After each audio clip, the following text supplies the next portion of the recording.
Never say never. Never say never. Never say never.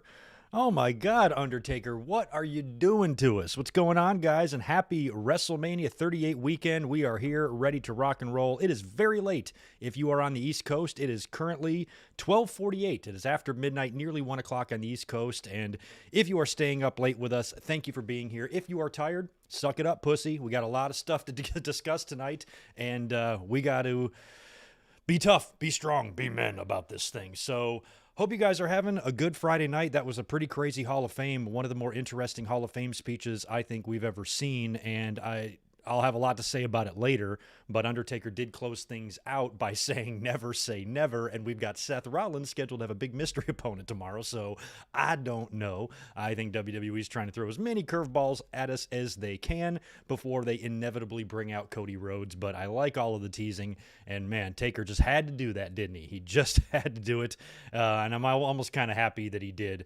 His speech tonight gave me a sense of closure that's been missing from The Undertaker as a fan for me for quite some time, because once the streak ended and then he had his retirement at 33, only to unretire at 34, and then having to settle for a cinematic final match due to COVID, and then having to retire on his 30th anniversary also in the Thunderdome due to COVID. There's been a lot missing and just a sense of closure that we as fans haven't gotten. And I think tonight, Undertaker coming out in front of a packed house. I mean, Dallas, that arena there was jam-packed, even though SmackDown was shit, and we'll discuss SmackDown later. To see that amount of people, saluting The Undertaker and giving him that ovation, that's what we didn't get in the retirement. That's what I always envisioned his retirement being, or his Hall of Fame being. And since we really didn't get that from an in-ring perspective with him due to the way he retired and the timing of it, this, gave me something that I felt I was missing as a big Undertaker fan. And even though I've been very vocal about how disappointed I am with the Hall of Fame, the fact that I feel like it's a Walmart version of its former self, and it feels largely phoned in a lot with so many time constraints now with these inductees, with their presentations, with their speeches. Undertaker got more time than all of the previous inductees combined, and he even kind of did his speech kind of a motivational speaker style, which makes me wonder if he's maybe got some plans for that outside of the ring, and this might have been a little bit of practice for him, if you know what I mean. But all in all, I enjoyed his speech because Undertaker gave us a speech like we used to get. I've been bitching constantly about the Hall of Fame lately, that now you can tell, since things changed with the set up and they did the little in-ring thing where Bret Hart was attacked, and then we had COVID, then the Thunderdome Hall of Fame last year. I could tell that WrestleMania weekend is becoming way too busy, way too packed, and now WWE finds the Hall of Fame as an obstacle, and it seems like they're phoning it in and just doing it because they have to do it, instead of doing what I've been recommending, and that is moving it to SummerSlam weekend, where there's a lot more room and you could potentially give this night a little bit more special attention, where now it feels like it's just kind of fallen by the wayside a little bit, and I don't like it. So the fact that we were able to get a real legitimate speech from The Undertaker, where it did not seem like he was given any time constraints at all, because he had to sit there and listen to the crowd cheer for him for 10 minutes before he could even get started. This might have even eclipsed the Hogan reaction that he got when he came back as the red and yellow in 2002, right after WrestleMania 18. I don't know. You play those two reactions side by side. You guys tell me which one was bigger. Might still be Hogan. I don't know. But this one felt really special. And just for The Undertaker to soak that in, he was struggling. You could hear him breathing like kind of psyching himself up, like, don't break down, we haven't even gotten started yet, and you've got a 30-minute speech to give, and really trying to keep his emotions in check, because it had to be hard for him. This isn't something that he was able to get with his retirement at Survivor Series. That was crap, and I was so disappointed with the way that whole thing came off and how it felt, and that it didn't really feel like it was a real goodbye to The Undertaker. This felt a lot more like it. And, of course, with him saying never say never, we might, in fact, one day see him come down to the ring to that music once again, maybe just not to wrestle. But all in all, Taker's speech was very good. We're going to get into it later. I just wanted to open up with my initial thoughts on that. The rest of the Hall of Fame was, okay. These are very short speeches that are handcuffed by a lot of time constraints, and they're pretty much reading off a prompter. Steiner's did well. Scott seemed really nervous. Rick did well. The Shad Gaspard stuff was very nice, seeing his wife and his little son there accepting on his behalf. And, and Vader and Sharmell were great, but it's not like the Hall of Fame used to be. And I was pretty much watching the whole show with kind of an attitude most of the night because I'm just disgusted with what they've made what they've turned the Hall of Fame into. But what we got from The Undertaker kind of made up for all of that. So I will resume complaining about the Hall of Fame next year when they inevitably phone in another one. But this was once a night of the year that was my favorite. I loved the Hall of Fame because it's my childhood. It's my whole life, watching these people, growing up watching these men and women wrestle, specifically men as a kid, watching them all go into the Hall of Fame now was always a big treat for me for the past 10 or 15 years attached to WrestleMania weekend. And I just haven't really liked what it's become. But Taker's speech tonight was excellent. We'll get into it later on as we talk about the Hall of Fame. We're going to try to wrap up, not go too long here on this podcast, because like I said, if you're on the East Coast, it's nearly 1 a.m. for you guys, but it's also the weekend and it's WrestleMania weekend, and sometimes you just got to stay up late. So that's what we're going to be doing here tonight. I do want to get into a little bit of wrestling news, including some of the reports about that talent meeting that was held in WWE that Triple H was a part of, and some interesting notes coming out of that. Apparently, Edge is on the verge of forming a stable, and based on what we saw on SmackDown tonight, I'm really hoping that turns out to be the case. Otherwise, I don't know what the hell these fools are doing with Damian Priest.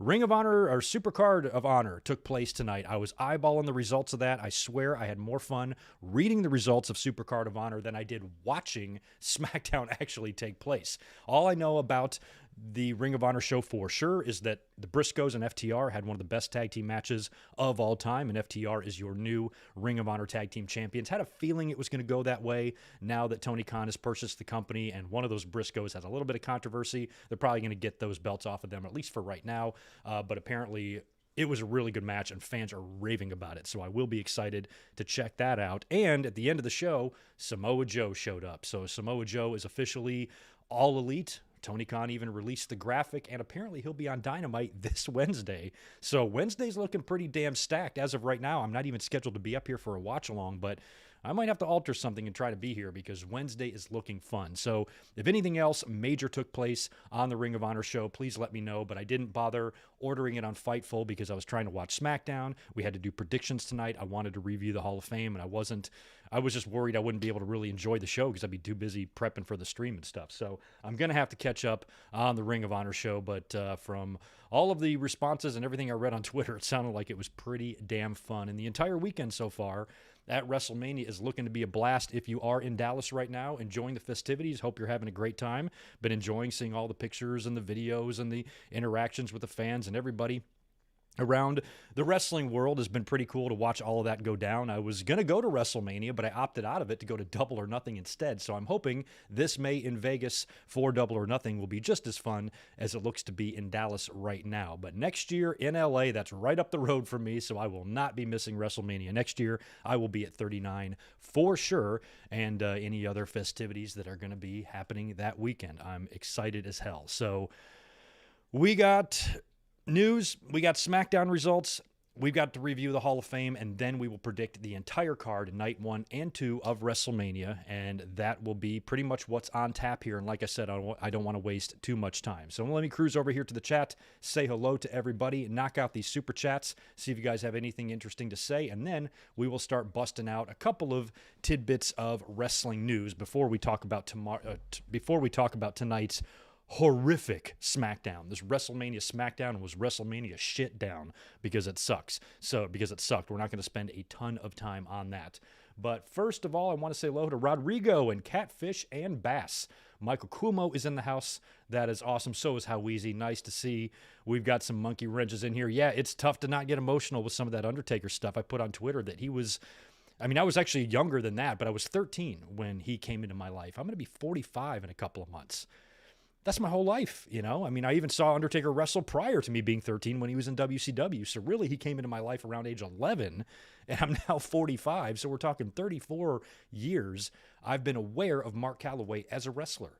And, 30 of those years, he was occupying the single greatest gimmick in the history of the wrestling business. So, you can't, that stuff's, it's priceless. It's impossible to describe, how that feels to watch somebody your whole life and them go into the Hall of Fame, watch their entire career from start to finish. It's a big deal, regardless of, what kind of blue line bullshit they wear or whatever he does in his personal life. Don't really care in terms of Undertaker as a wrestling character, is a gimmick, arguably one of the best of all time. And it was really, really emotional to watch that whole thing. I ain't going to lie. That is for sure. Trey Williams is here as well. Tatanani, holla, man boy. Oh, holla, man boy. Hola, man boy. Sorry. I can't read. Good to see you in here as well. And Divine Ricks. Thank you very much, dude, for that $5. The ovation for Undertaker was amazing. And the Shad Gaspard part had me so emotional, brought tears to my eyes. Yeah, those were easily my two favorite parts of the Hall of Fame. And really the only two I was interested in seeing because I already knew what the other inductions were going to be like. Short, watered down, edited. Still cool to see Vader, the Steiners, and Sharmell go in, but I knew what I was going to get out of those. The Warrior Award, I just really wanted to see them discuss Shad because he's a true warrior. He's a true hero. And of course, The Undertaker closing things out. I was really interested in both, and I thought his wife and his young son did a great job up there, and kid's pretty damn cute, and he's got to live with knowing what happened to his dad, and that's got to be rough, but we'll talk more about the Hall of Fame in a minute. Jay Lambo is in the house as well. Ratnick, Chad Jones, Life of Brandon, Population 420, always happy to see you. We've got Diet Water and David Brown. Monkey Wrench Partey. Oh, yeah, David, I'm so sorry to hear about that. I remember you informing us about that last year. Happy you're here, man, and much love to you. JL is in the house as well. So is Robert Johnson, No Cap, C-Mac, Fluffy Toaster, Super Fluffy Toaster. We've got Elias. We've got Christian. David is here. Sonny, FRGN, C-Mac, Isaiah, Timu, and a lot more. We better not talk about all these because we got to get into the business here. We've got Daniel. Mendiola is back. Thank you very much, dude, for that very generous $10 drop. Good mic work. It's been a while. Hope all is well. But anyways, Taker's speech gave me closure I didn't know I needed, and I thank him for that. But with that being said, never say never. Oh, DM23. Good to see you, man. Yeah, with Undertaker, I talked about that earlier. Everything that he did prior to this has just left me feeling empty. I just thought, I always envisioned Undertaker riding off into the sunset in just a much more grander fashion and having a much better and memorable final match and retirement. And we just never got that because of a lot of different factors. But tonight we got the closure that I think a lot of us as Undertaker fans were missing, just as wrestling fans in general as well. Martin Can, thank you very much as well for that super chat. Hey, Greg, happy WrestleMania weekend, my friend. It's 5:51 a.m. Damn, here in the UK, and that speech was incredible. Thank you very much, dude, for staying up late. You're staying up way later than the people on the East Coast, that's for sure. And yeah, we will be getting into that speech a little bit more later on. Chris Ludecki is here as well with $5. Hey, Greg, hope all is well. Whose Hall of Fame speech is your favorite of all time? Yours is Bret Hart in 2006. I love Bret's, but I only have one answer, and I will never change my answer. Bobby Heenan 2004, period. No one will ever top that for me. Bret is number 2, though. I would probably go Bret 2. And then there's so many others that I love. I mean, I like Kurt Angle's speech. I liked Shawn's. I liked dozens of speeches, but I really got to kind of set Bret and Bobby apart. And Undertaker is now going to be on that list, too, because that was very cool. King Bling, BLA, appreciate the $2 from you. Taker versus Seth. Vince picks Taker like he did at WrestleMania 32. Yeah, they might tease us with that, and I'm going to be talking about Cody later on, but when we heard about the Shane McMahon rumors, him being brought to town, everybody and their mother's like, oh, it's going to be Shane McMahon. I'm like, I'm pretty sure WWE is going to do their best to fuck with us, and we'll talk about WrestleMania later on, but if you look at the card, night 1 and night 2, Night 1 has got 2 extra matches on it. That is if you count the Kevin Owens show a match. If you count that as a match, you got 9 matches or segments taking place on Night 1 and only 7 on Night 2. So we're either going to get that Becky and Bianca squash that I've been pitching forever, or maybe another one of those matches will be bumped to Night 2 or something. And I also think that they might bring out Shane McMahon when Seth Rollins comes out to the ring just to fuck with us. You know, maybe Shane McMahon comes down and he gets immediately curb stomped and pinned within like 5 seconds, and then they bring Cody out, something like that. But whatever they do, I think they're going to want to mess with us as much as they can before they finally put him in front of us. And that could mean them bumping Night 1, Seth, and making him come back on Night 2 and face Cody. It could happen. You don't know. But We will find out. And they did mention on SmackDown tonight, incidentally, that Kevin Owens and Stone Cold Steve Austin would, in fact, be main eventing tomorrow night. The Kevin Owens show is going to main event, a fucking talk show, main eventing WrestleMania for the first time. That's pretty crazy. We will see. Tomorrow ought to be fun finding out. I think I got all the super chats for right now. I did. Right on. We need to get into business here since people are waiting to discuss this stuff. Do me a favor, please, and smash that thumbs up button. Give me some WrestleMania likes. And if you are not a subscriber, please do that too. We are here every single week for podcasts, every Wednesday for Dynamite watch-alongs. We're here most Mondays for Raw reviews, and we're here on Sundays for classic pay-per-view watch-alongs as well if there's not a regular pay-per-view going on. So you get multiple videos per week out of me. Please subscribe. You will love it here. And shoot me a follow over on the Twitters in case you want to hear all of my thoughts about WrestleMania-related crap this weekend, because I'm sure there's going to be a lot to say.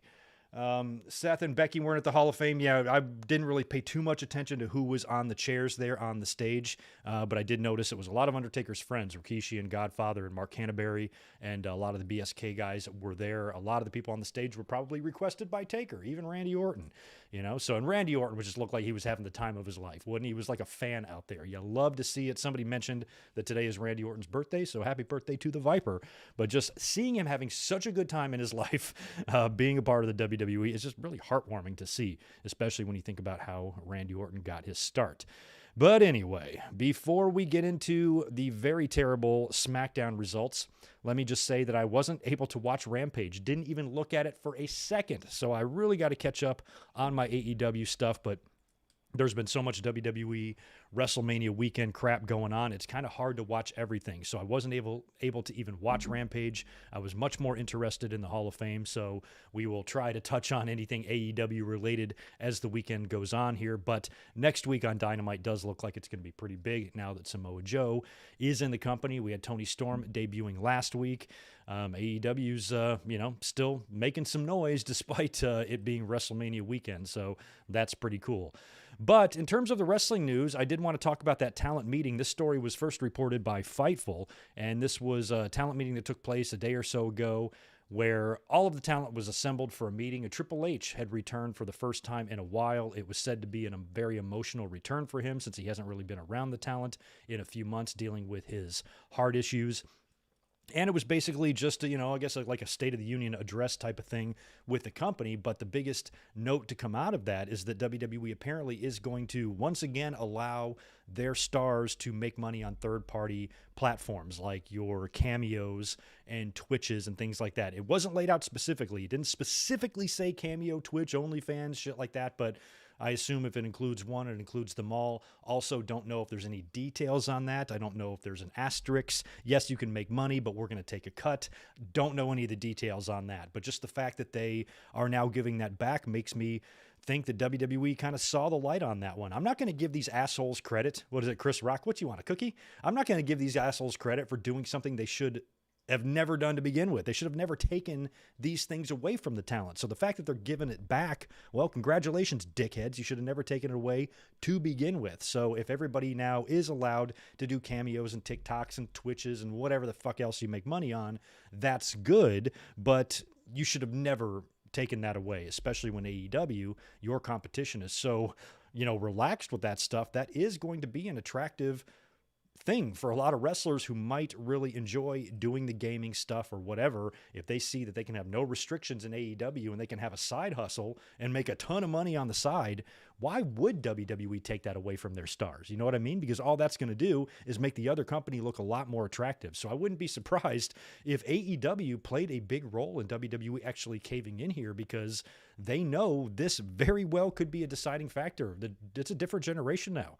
They have an entire generation, of young people that spend hours upon hours in front of a computer screen. And if that's taken away from them, that ain't going to fly. So if that's how they spend their free time, WWE needs to allow these people to live their lives, make their money, and be able to do whatever they have to do and can do in their free time. And it was very frustrating that WWE had kind of eliminated that. But I think AEW probably played a role in them kind of backing off that decision a little bit, and that is really good news. So I'll be interested to read more details if there are any out in terms of the specifics of that, and if WWE is still going to limit things or restrict things, or like I said, potentially even take a cut of some of the talent's earnings. Hopefully not, but hey, at least that's good news. And the meeting overall was said to be very positive. And that's good because you don't hear too many positive things in WWE right now. And this meeting did apparently have Laurinaitis and Vince McMahon and Triple H and Nick Khan all present for this thing. So the fact that talent didn't come away from that meeting feeling a little bit freaked out is probably good news for WWE. There's also been some rumblings internally in WWE that Edge could be on the verge of forming a stable. And apparently Damian Priest's name has been on the top of the list in terms of being one of the members of that stable or faction. And I think that's a great idea. Tonight on SmackDown, Damian Priest was in the Andre the Giant Battle Royal and got eliminated like halfway through it.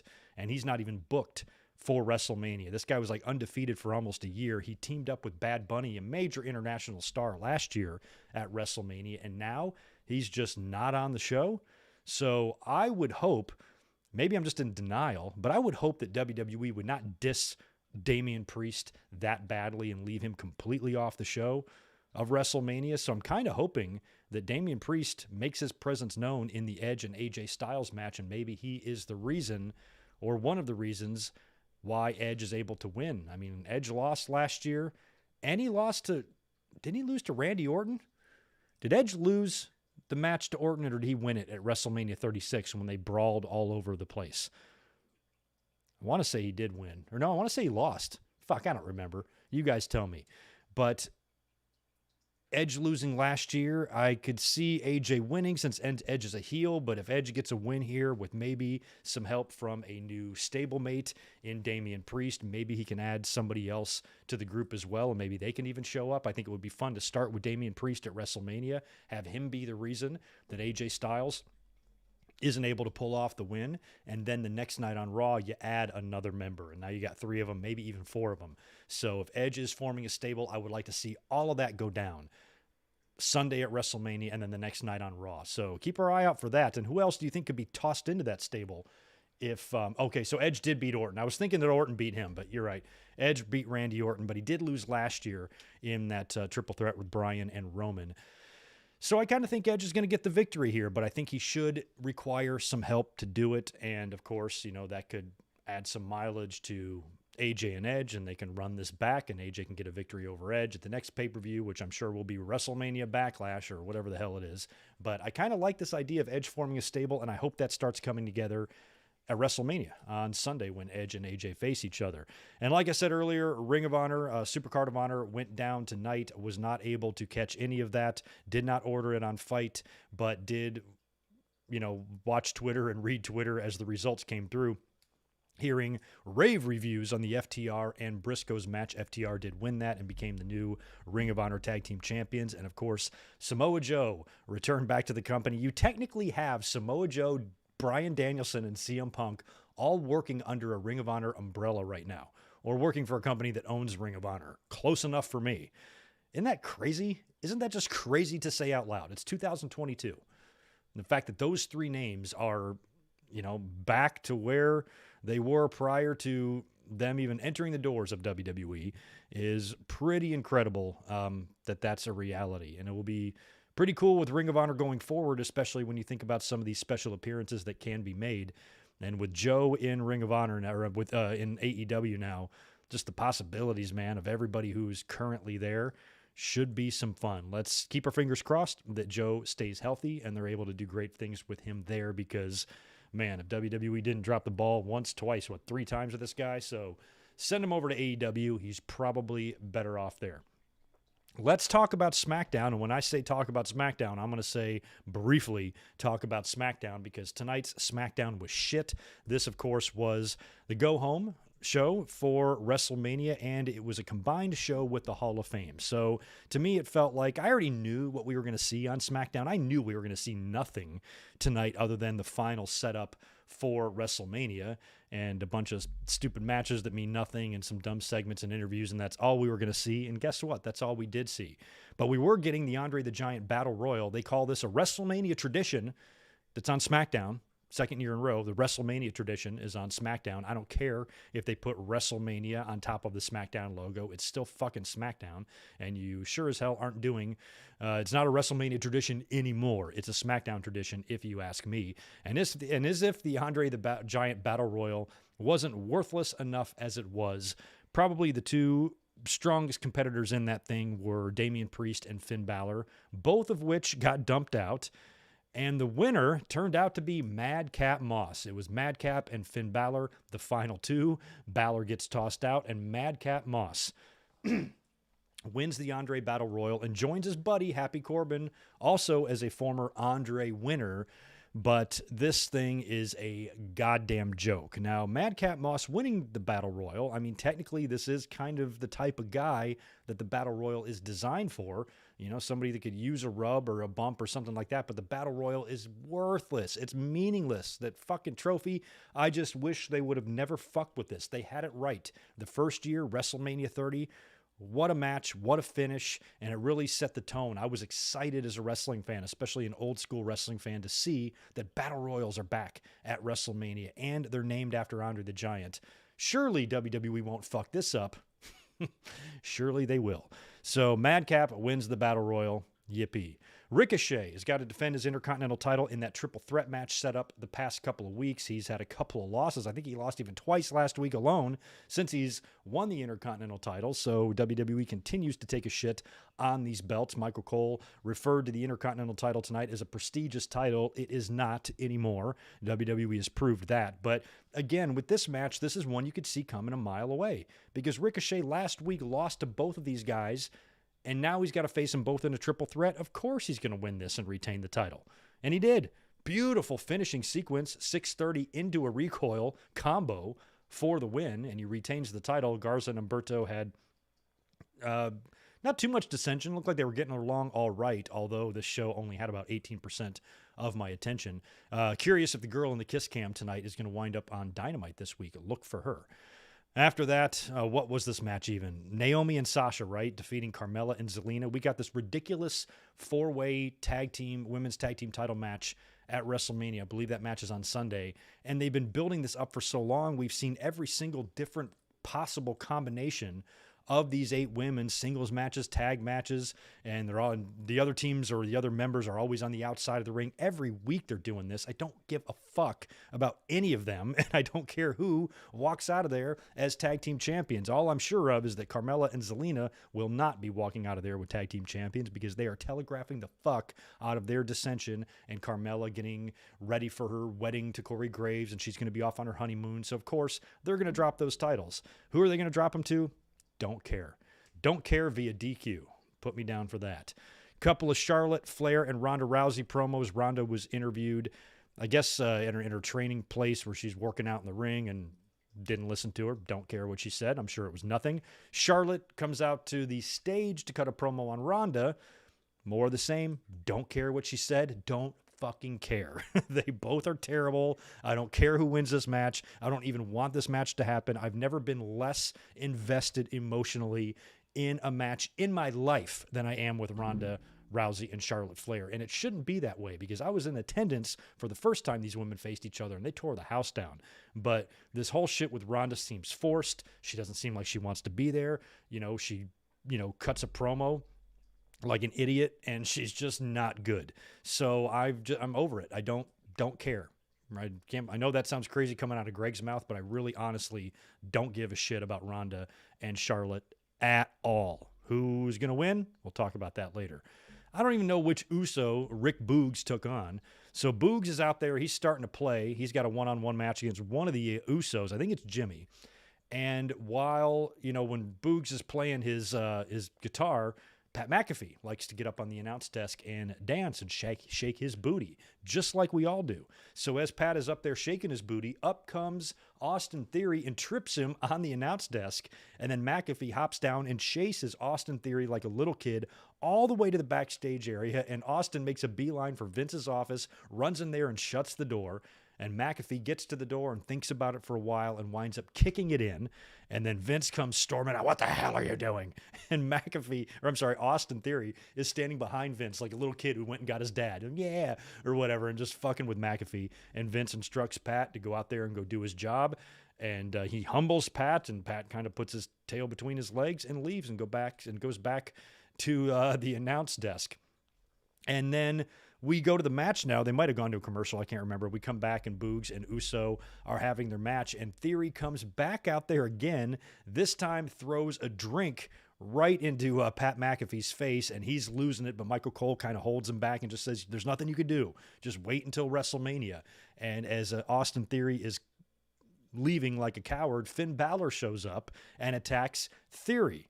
So now everybody's in the ring.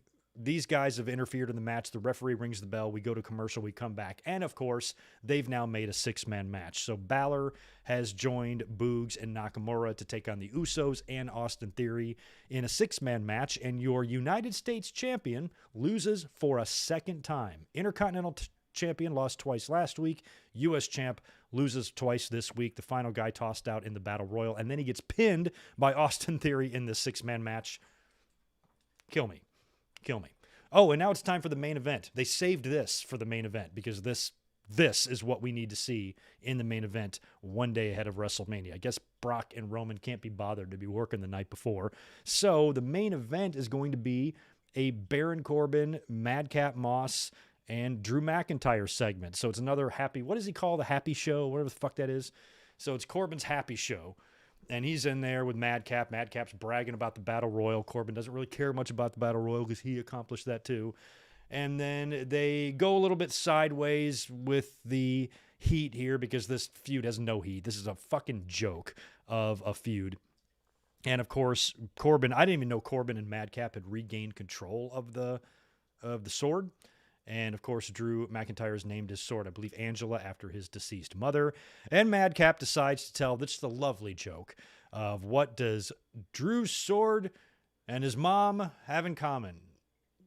He doesn't have them anymore, or something like that. Something fucked up, right? So then McIntyre's music hits. He comes down to the ring. He basically just beats the shit out of these guys, reclaims his sword, swings it at Baron Corbin, who ducks and leaves, and the show goes off the air with McIntyre doing his little sword stabby thing, and the pyro goes off, and that's it.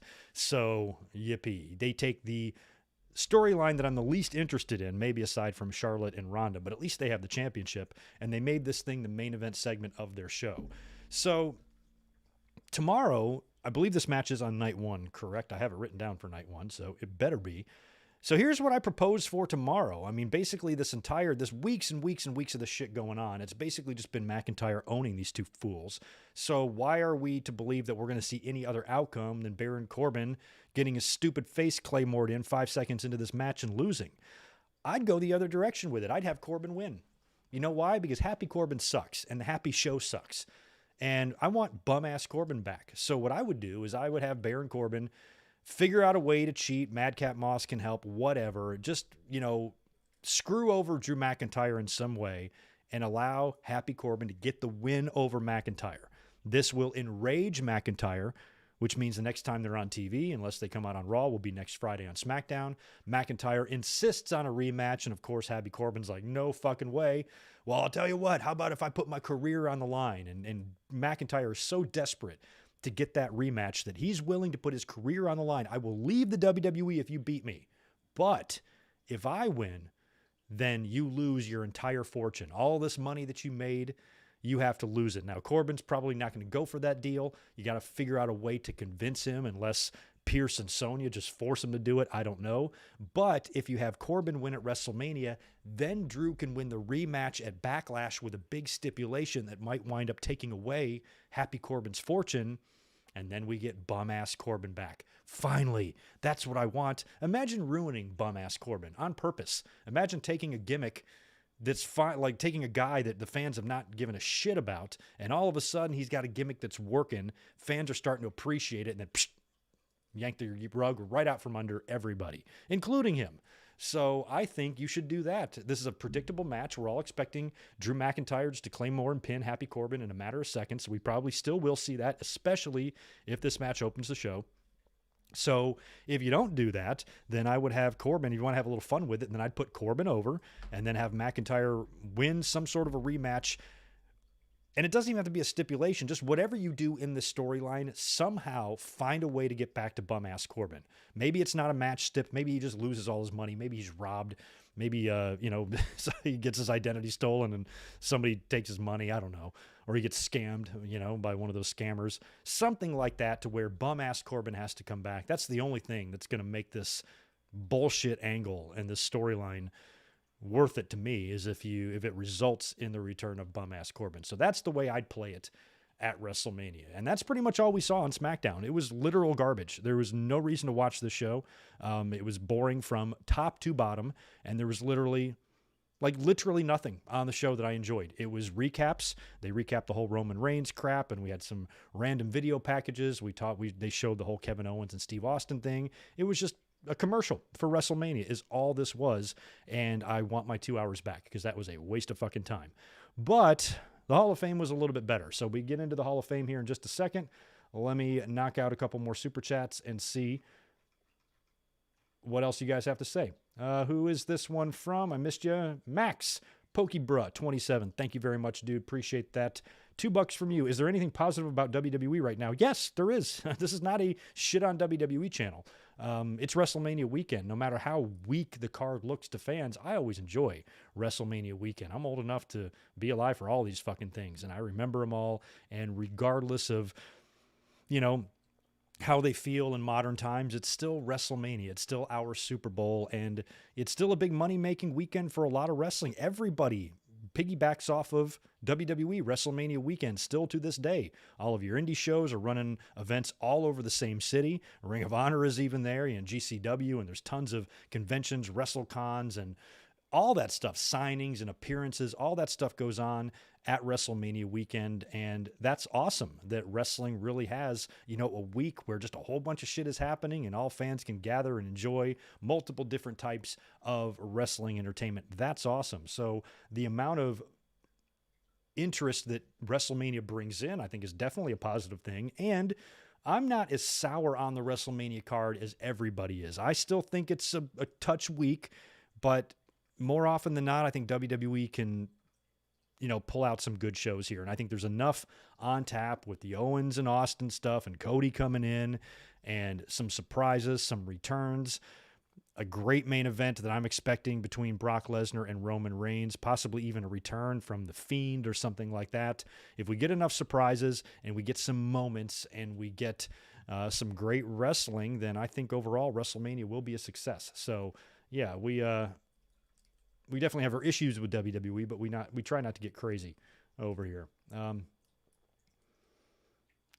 Thoughts on Cody backing out of... I don't know where you guys are reading these reports. I don't think Cody could back out of WrestleMania. His pen has been put to paper by this point, so he's under contract now. And who the fuck would back out of Mania? To back out of Mania is to back out of a couple $1 million. I don't think he's doing that. Wherever you read that report, it's wrong. Yeah, WrestleMania, F that. I want to see more wings. Thank you to everybody that enjoyed the April Fools. I can stop the joke now because it's no longer... Well, it's actually still April 1st for me, but it's not for many of you. Yeah, I almost had you guys going that this channel became a Wings tribute channel.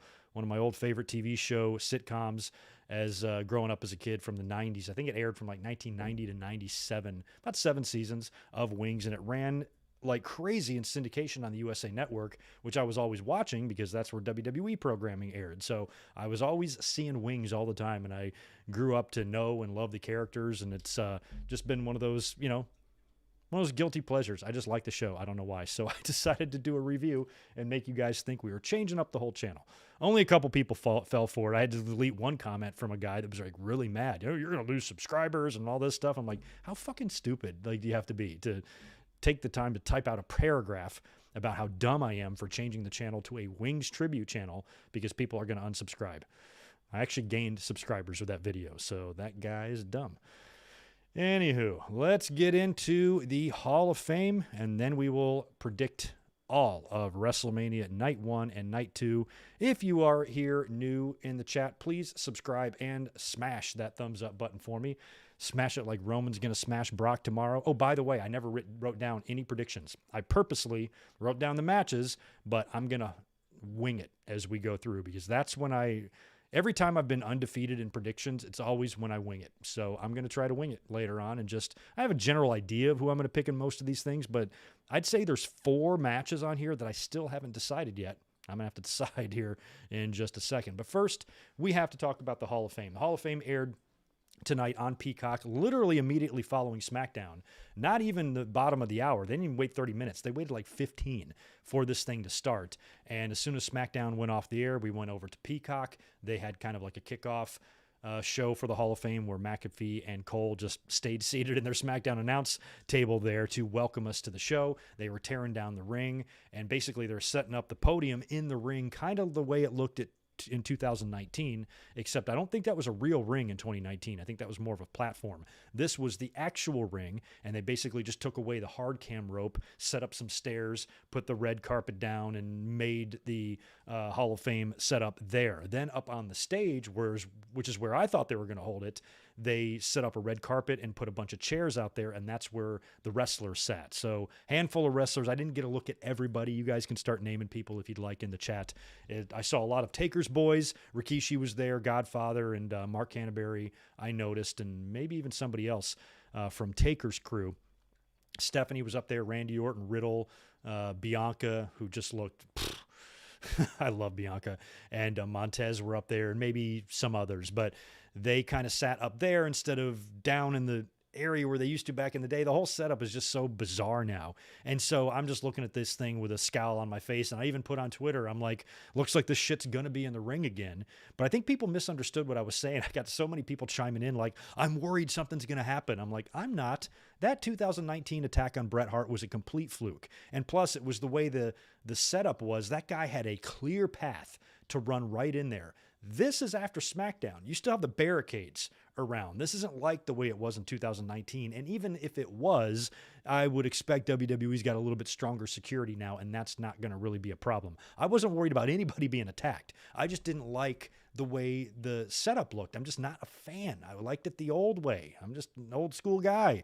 I mean, if you ask me, I'll go back to the way they did it in 2004 when Bobby Heenan went in. Do that type of setup. I would love that.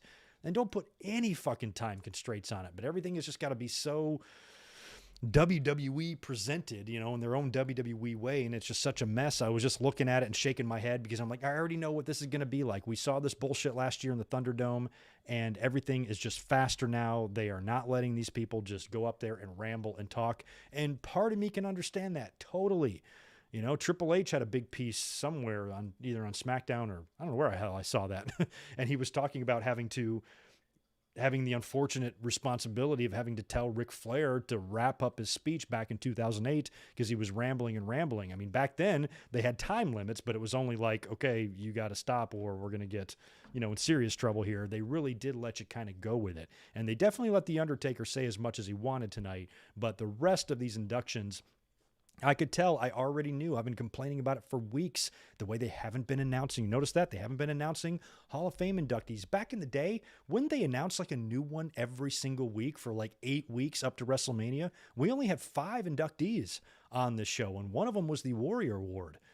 And I feel like that's a pretty small class. Haven't we had way more than that inducted in previous years? So it felt like we were getting no inductees even announced. WWE like almost forgot that there's a Hall of Fame. Then when they do announce it, it's, like you just know that it's going to be so watered down. And I wasn't looking forward to many of these speeches. Now, if the Steiners and especially Vader would have gone in when he was still fucking alive, like he should have, it would have been great, 5 or 6 years ago in that environment and that setup. But here I was just a little bit just anxious and uneasy. I used to like to kick back during the Hall of Fame and just listen to the boys ramble or the women ramble, depending on who's getting inducted, and just let them talk about whatever the fuck. And I liked it because it wasn't a nervous type of feeling it gave you. It was like a warm feeling. I'm like, oh yeah, I want to hear some of these stories I might have never heard, and just listen to them. Now it's like you got 4 minutes, 5 minutes. I think Rick Steiner said they only had 5 minutes. That's how much WWE gave them, 5 minutes. The Steiner brothers, one of the best and most decorated tag team of all time. Not to mention what they did individually, especially Scott. 5 minutes for both of them? For real? You know, and that just, it bums me out. It just bums, and that's just something that I'm not going to be able to get past. You're going to hear that from me every year, so get used to it. Old man Greg is going to be whining and bitching about the Hall of Fame forever because I don't like what they've done to it. So, anywho, let's stop bitching about that for now. Gave you the idea of the setup and the how it looked, and the Steiner brothers were going to be up first. Now, Kayla Braxton and Corey Graves basically hosted this thing from the ring, and they would lead us into every video package before they would bring out the inductor. So the Steiners are up first, and hell, who even inducted? I don't even have written down who put them in. Who put the Steiners in? Was it just Carmel, or was it just Kayla and Corey? I don't even have that written down. So anyway, Steiners come out. We get the big, nice video package and all of that. And I was hoping they would come out to their WWE theme music. I'm probably in the minority on this too. And as much as I loved the Steiners in WCW, I really liked their look and their theme music in WWE. The way they came out in the Michigan gear. I mean, they did that in WCW too. And they kind of had that collegiate type of theme music. And they looked great when they were WWF Tag Team Champions. I wish they would have held the belts longer and had a little bit more of a run there. I wish they would have been able to cross paths with the British Bulldogs. They just missed each other by a couple of years. By the time Dynamite was injured and virtually out of the ring, that's when the Steiner brothers kind of burst onto the scene, and we just never really got those two teams together. But when the Steiners came in, I remember thinking when they jumped from WCW to WWE and they came in at like 92, whenever that was, I remember thinking in my head, holy shit, this will fill the void that the British Bulldogs left behind. I felt like they could be like the new British Bulldogs, and they had a pretty underwhelming run there before finally leaving and heading back to more comfortable territories. But they came, I couldn't tell what type of music. That didn't sound like their WCW music to me. It definitely wasn't the music with lyrics. Maybe it was whatever shit they had during the Monday Night Wars days. I don't know. And Scott looked like the years have taken a toll on his body and his mind. He even looked a little bit nervous out there. He was struggling to speak. He spoke first, and he was kind of struggling to get his words out a little bit, and he was very emotional. But all in all, I think the crowd felt him. I think they understood what he was trying to portray, and they treated him well. Like, I was worried they were going to start booing him or something, but everybody laughed and, you know, enjoyed what Scott Steiner said. And then he went on for so long. You even see Rick kind of lean in and whisper in his ear, like, come on, dude, come on. Like, I got to speak too. And Steiner just kept going on and on. And so finally, when it's Rick's turn to speak, he only has like 2 minutes left, and he has to wrap up things pretty quickly, but he still takes time to thank the man that just got done talking for the past 4 minutes and said without his brother Scott, none of that would have even been possible. So it was nice to see them go in. Don't get me wrong, I was always a big Steiner brothers mark, but again, this would have been something that would have been really fun 5 years ago, you know, instead of 2022. Oh yeah, Braun Breaker. I'm an idiot. Braun Breaker, thank you. I've forgotten that already, plus I didn't write it down. We already knew that. Breaker was going to be inducting them. Big match tomorrow morning against Dolph Ziggler for the NXT title. And man, he kind of does sound like, a lot of people think he sounds like Scott, but he kind of sounds like both of them to me. He really does sound like a good combination of both. He's got a little bit of Robbie's voice in him too, and it's not all Big Papa Pump. And he's such a good-looking kid, you know. I just can't get past the fucking name. I can't get past the name. They named him Braun Breaker. What was wrong with Rex Steiner? Rex Steiner's badass. Braun Breaker? Fucking bullshit, man. Oh, my God. Yeah, and thank you for reminding me that it was Braun Breaker. It's late, and I'm stupid. After that, we got Queen Sharmell. I love Queen Sharmell. I will say this about Queen Sharmell. Didn't realize this until it was happening. I put it on Twitter. I'm like, hold up. Is she the first Nitro girl? I think she is. She's the first Nitro girl to ever go into the Hall of Fame. None of them really did anything else. I think Stacy Keibler was a Nitro girl, but the other ones, you know, Kimberly, was a manager for a long time in WCW, but she never came into WWE ever. And of course, Rebecca went on to marry Shawn Michaels, but she never got into the business. And the other ones, I don't think really did much other than Sharmell. So she was the first Nitro girl to go into the Hall of Fame. That's pretty cool. And I guess Tori Wilson was not a Nitro girl, so in case you're thinking of her, she's not one. But Stacy, I believe, is. So if they do put Keebler in, she'll be, I guess, number 2. But that's kind of cool. Sharmell has the distinction of being the first and possibly the only Nitro girl to ever go into the Hall of Fame. And she's one of those names, again, it's a head-scratching one, but one that doesn't upset me in any way because Queen Sharmell's awesome and we love Booker T, and they were a really fun act paired together. And when you think about Sharmell, those Nitro Girl days were a long time ago. She has been in the business for a long time and was by the side of Booker T for a long time as well in multiple companies. So I don't have any issue with her induction. It was just kind of one of those ones I was like, oh, her, huh? Like, who makes these decisions, especially when you only have 5 people to induct? It's just kind of like, it makes you kind of laugh at why they decide these things and when. But Texas is a great place for her to go in, considering they live there. And she had a great speech. She really did. Like, she seemed like someone who took advantage of those 5 minutes and made the best of it and actually wrote something out. I prefer not writing down speeches, but if you're only given 5 minutes, you kind of have to write stuff down.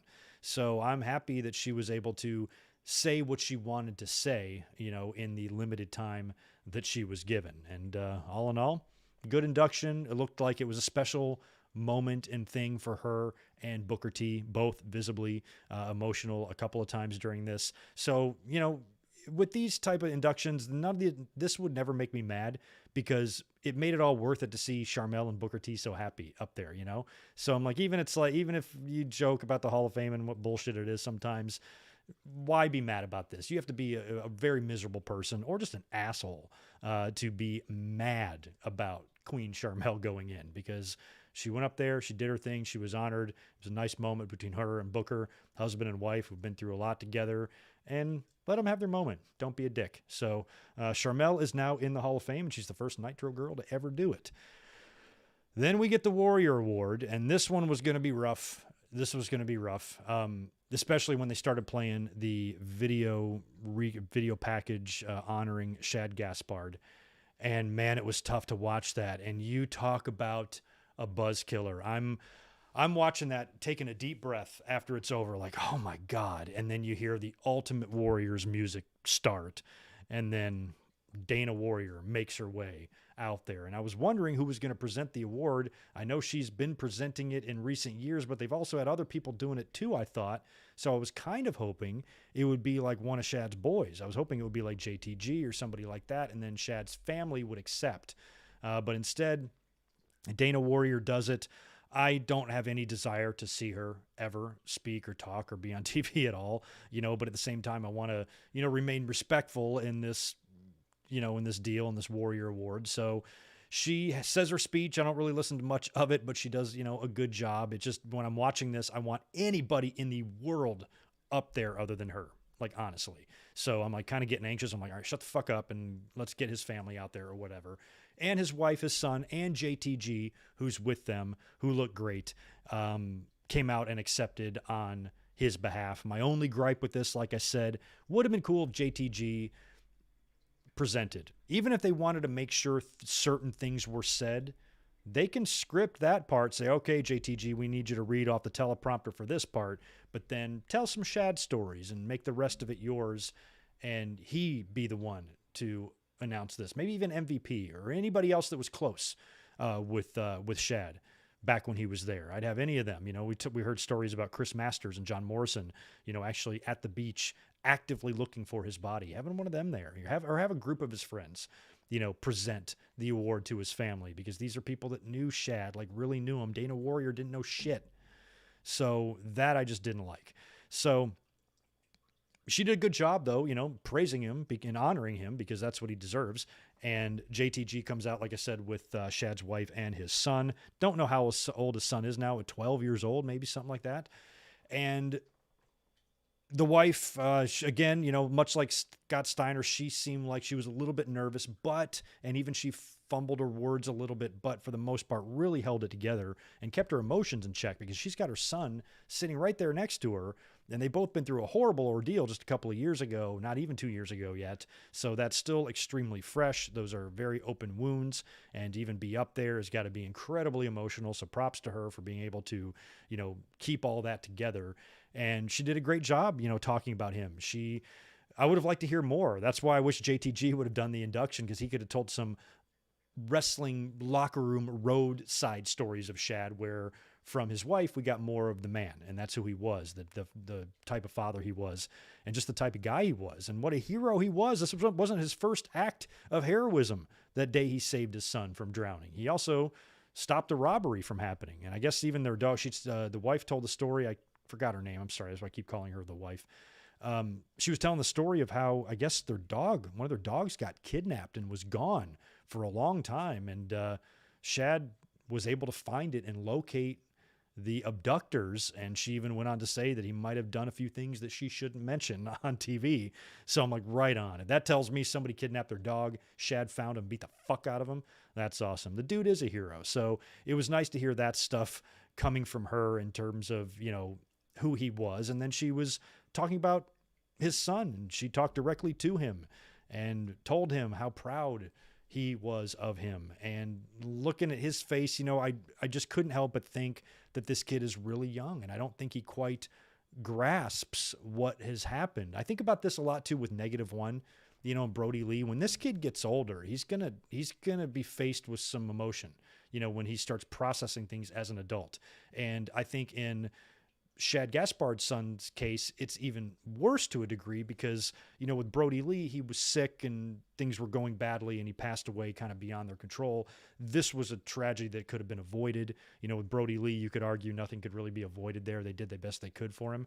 Where Shad was, they just decided to not go to the beach that day, he'd be alive right now. So when you're 10 and however old he is now, maybe 12, that's hard for you to really, really, truly understand, I would think. I never went through a loss this big at that age. I lost a grandparent, but, nothing this big or this gnarly at that age. So I don't know how 10-year-old Greg would have processed it, but I would imagine by the time 20-year-old Greg came around, I'd start having some emotional problems, maybe. Just trying to remember that, and the thoughts, and maybe even the guilt and anything like that you might just feel. It's just human nature to feel these things. That's what I worry about for kids like this. So I just hope that Shad's kid continues to have good, strong support in his life. I believe he does. Seems like he's got a great mom, and I know all of Shad's friends will be there for that kid, Shelton Benjamin and anybody else who's outwardly said, if that kid ever needs anything, all he's got to do is ask. So we know he's going to be supported, but that's going to hit him like a train one day, especially when you start getting older and your brain starts to mature and you start to really grasp, that's why a lot of people have issues way later on in life, with stuff that happened to them as a kid that maybe they've suppressed, or it didn't seem like a big deal. Even kids that were like maybe molested or something, they don't know at that age until they get older and like, holy fucking shit, I can't believe that happened to me. And it might cause them some mental distress or mental problems or anything like that. Just, mental health in general is extremely important these days. So anything that can compromise that, needs to be taken very seriously. So I just hope this kid is, got a good head on his shoulders as he gets older. I hope he makes the best of this gift that his father has given to him. And he, goes on to honor him by just working hard and, trying to be the same type of role model and hero that his dad was. That's all I ask for this kid, because if, Shad paid the ultimate price for this kid to continue living, and he seems like a sweetheart of a kid. So when he gets older, and if he does ever start feeling upset or anxious or worried, or he's not, or he's dealing with any sort of trauma from the memories of this, just reach out. I just hope he reaches out to the many, many, many people I'm sure he has surrounding him, and, they can be there for him, because that stuff's tough, man. So you go through shit at a young age that can have lasting effects on you. So just think about him and what he has to live with now, for his whole life. He's got to know that this happened. And if that was me, I lost my dad a couple of years ago, but he was old and he was sick. If he would have died in the same fashion when I was 10 years old, I'm 45 now, I wouldn't be over it. So heart goes out to him and all of his family, really. So that was nice that he got that award this year. I'm on board with everybody else that says they should name the award after him. I would love that. WWE and Dana Warrior seem to really be BFFs, so I don't think that's really going to happen. But I would love it because I feel like this Warrior Award has been given to people since it's been created, given to people who are heroic or courageous. I didn't consider Jim Hellwig to be either of those things. I consider Shad Gaspard to be those things. So I think in the future, it would be great to name the Warrior Award after him. But if you hold your breath on that, you're going to die. This one was quick, man. Vader was so fast. Vader was inducted right away. Video package. Son and wife came out to accept. His son was a good-looking kid. I wonder if he ever thought about getting in the business. Looked like he had a decent amount of size to him and did really well, I think, carrying the speech and thanking everybody, telling a few fun stories. But again, it was so short. And Vader is one of these ones I'm going to be a dick about, because it leaves a sour taste in my mouth that we're doing this after he passed away, when this should have been done 10 years ago. This should have been done 12 years ago. This should have been done any number of years that he was still here. Hell, that one year you brought Cornette in to induct the Rock and Roll Express, right?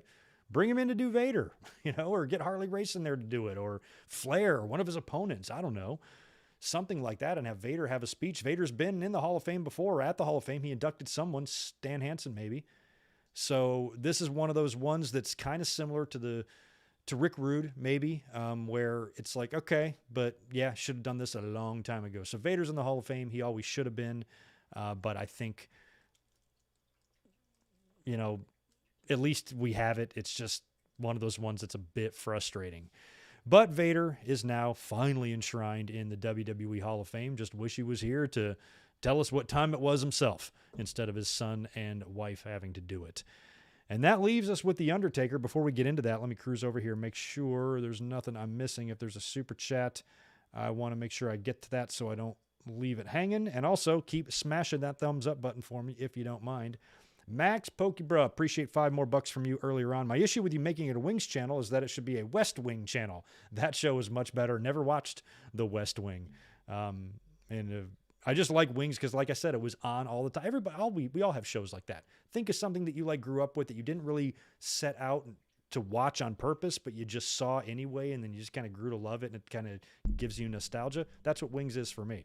So, but I never watched The West Wing. That's Martin Sheen, right? Never watched one episode of that, but I do remember when it was on. No one was clapping for Dana. She looked great, but when the music hit, it was such an emotional, it was an emotional blue ball. And I'm not saying that I was enjoying what I was watching with the Shad Gaspard stuff, because it was very sad, but I had a specific type of emotion where I just was proud of him, and then they cut out of that to start the Warriors music. Even the crowd didn't pop. And the Warriors got one of the most recognizable themes ever. And usually when you hear that, the fans are going to cheer. But after watching that and then having Dana Warrior come out to that, it's just a buzzkill. And I'm like, oh God, they're going to make it gross. It's been beautiful up until now. So I didn't like that. I just wouldn't have had her out there at all with this Warrior Award shit. But anywho, we shouldn't be too negative, because it was still a pretty awesome deal that they did that. And people have been calling for Shad to get the Warrior Award ever since he passed away. So the fact that WWE didn't wait too long on this one and they gave it to us and they did what they should have done, that's something positive, and we can't ignore it. Now it's time for The Undertaker's induction. We touched on this earlier on when we opened up the podcast here. This was a really good induction, I will say. Now, I had been, up until this point, kind of tweeting some pessimistic shit on Twitter. Okay, this is nice, but the Hall of Fame is just a shell. It's a Dollar Tree Hall of Fame. It's a shell of what it once was. It feels phoned in. But there was something different about the Undertaker speech. You knew it was going to be a lot more than just a 5-minute speech. If they would have given the Undertaker a 5-minute speech, I probably would have just laughed. I probably would have been so disgusted, I wouldn't have been able to have been mad. I just would have laughed and said, of course you're only giving him 5 minutes, because that's what you jerk-offs do. But you could tell right away this was going to be different. We had 4 different versions of the Undertaker's gear set up in the ring. And of course, Vince McMahon was announced to be the person to induct him, and Kayla and Corey introduced him. Vince comes out, does his power walk to the ring, and gets right into the induction here and says some interesting things. Now, he talked about Mark Calloway, the man. He talked about The Undertaker's loyalty and what his character meant to the WWE and all of that stuff. We've heard that from Vince before. But then he decided, for some reason, just to start reading off a list of wrestlers that The Undertaker has defeated or worked with. And they weren't all at WrestleMania. Some of them were just random matches. He was naming everybody, like Big Boss Man and you name it. So I don't know what the point of that was. It feels like that's the Undertaker's job to thank the people he's worked with. But Vince decided to thank a lot of these people. And he mentioned Snuka, and he mentioned Yokozuna and Big Boss Man and Diesel and Razor Ramon. And one of the craziest names that came out of his mouth was Brian Lee. And he even knew who Brian Lee was. I thought for sure that Vince would have no fucking idea that Brian Lee once played the fake Undertaker in his own company. But he did. He mentioned Brian Lee and mentioned that he was the Underfaker, which I just cracked up at because that guy was just in the company very briefly a couple of times, and I wouldn't think that Vince would know who he is at all. But I guess Taker's got a long reach and he's got a lot of friends, and that guy made an impression on Vince. But Vince read through all of those wrestlers, and then he went on to tell a few stories about Undertaker, including a Shotgun Saturday Night story back when they filmed that in New York City. And I watched it that night, the night they did the pile driver on the escalator. I watched it live. I don't know if it was aired live or if they taped it, but whatever night it aired on Saturday night, I watched it that night and watched the escalator pile driver. Have it on VHS. So that was kind of cool how he talked about that.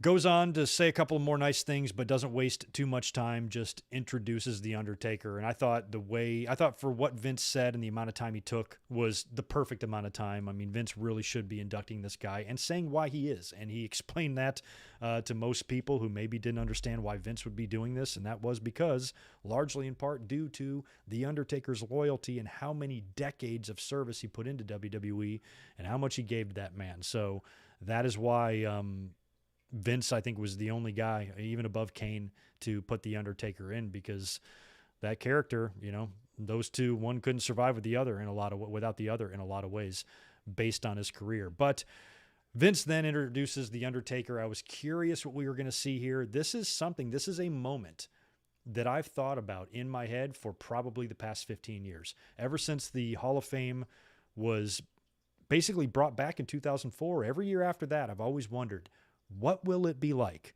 when The Undertaker goes into the Hall of Fame? And my idea of what that would be like has changed over the years. Part of me is like, man, he might never do it. He's never even visible at the Hall of Fame. He remains in character constantly. So how is this guy who barely never speaks, and when he does, he speaks in this dead man robotic voice, how is that guy going to have a Hall of Fame induction?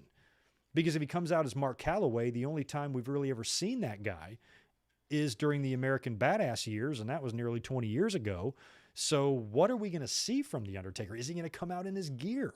Because at that point, we weren't seeing The Undertaker dressing like a human being at all. So I was always very curious what was going to happen. So once The Undertaker finally retired, and you could see almost immediately, they released that long, 3-part or multi-part series on The Undertaker on Peacock or on the WWE Network that really, and he was doing this before too, with some more personal appearances and some interviews, really starting to be out and about as Mark Calloway and talk about his career as The Undertaker, grant interviews. This is stuff he's never done before. He was on fucking Joe Rogan and all sorts of other interviews and podcasts, and he's been on ESPN, and of course he did the big piece on the WWE Network, and we're seeing sides of him that we really hadn't seen unless you go back to those American Badass days, or you catch one of these random, very rare interviews that he does do where he's out of character. So you can almost feel that he was preparing himself and us for the Hall of Fame, and then it changed. Then I'm like, oh, okay, we're going to get regular Mark Calloway, because we're getting regular Mark Calloway all over the place now. He's on the WWE Treasure Show. He's got documentaries on the network. He's making public appearances and this sort of shit, and he's completely out of character, no longer wearing the Undertaker stuff and talking from the perspective of Mark Calloway. So I was like, okay, we are going to get Mark Calloway. So this was a big deal when the lights went down and his music hit and he came out. And of course, it was blue. I couldn't really quite tell at first what was going on. I could tell he had a long ponytail, but it looked like he was just in a suit, and not as full-on gear. And he comes to the ring, the lights come on, he gives Vince McMahon a hug, and when he's hugging him, he's got this earpiece microphone on. And I'm like, oh, he's going to give a speech like that. He's going to walk around the ring, I guess. So he hugs Vince, and you know what? I love this. I got to shout out Vince and give him credit for this.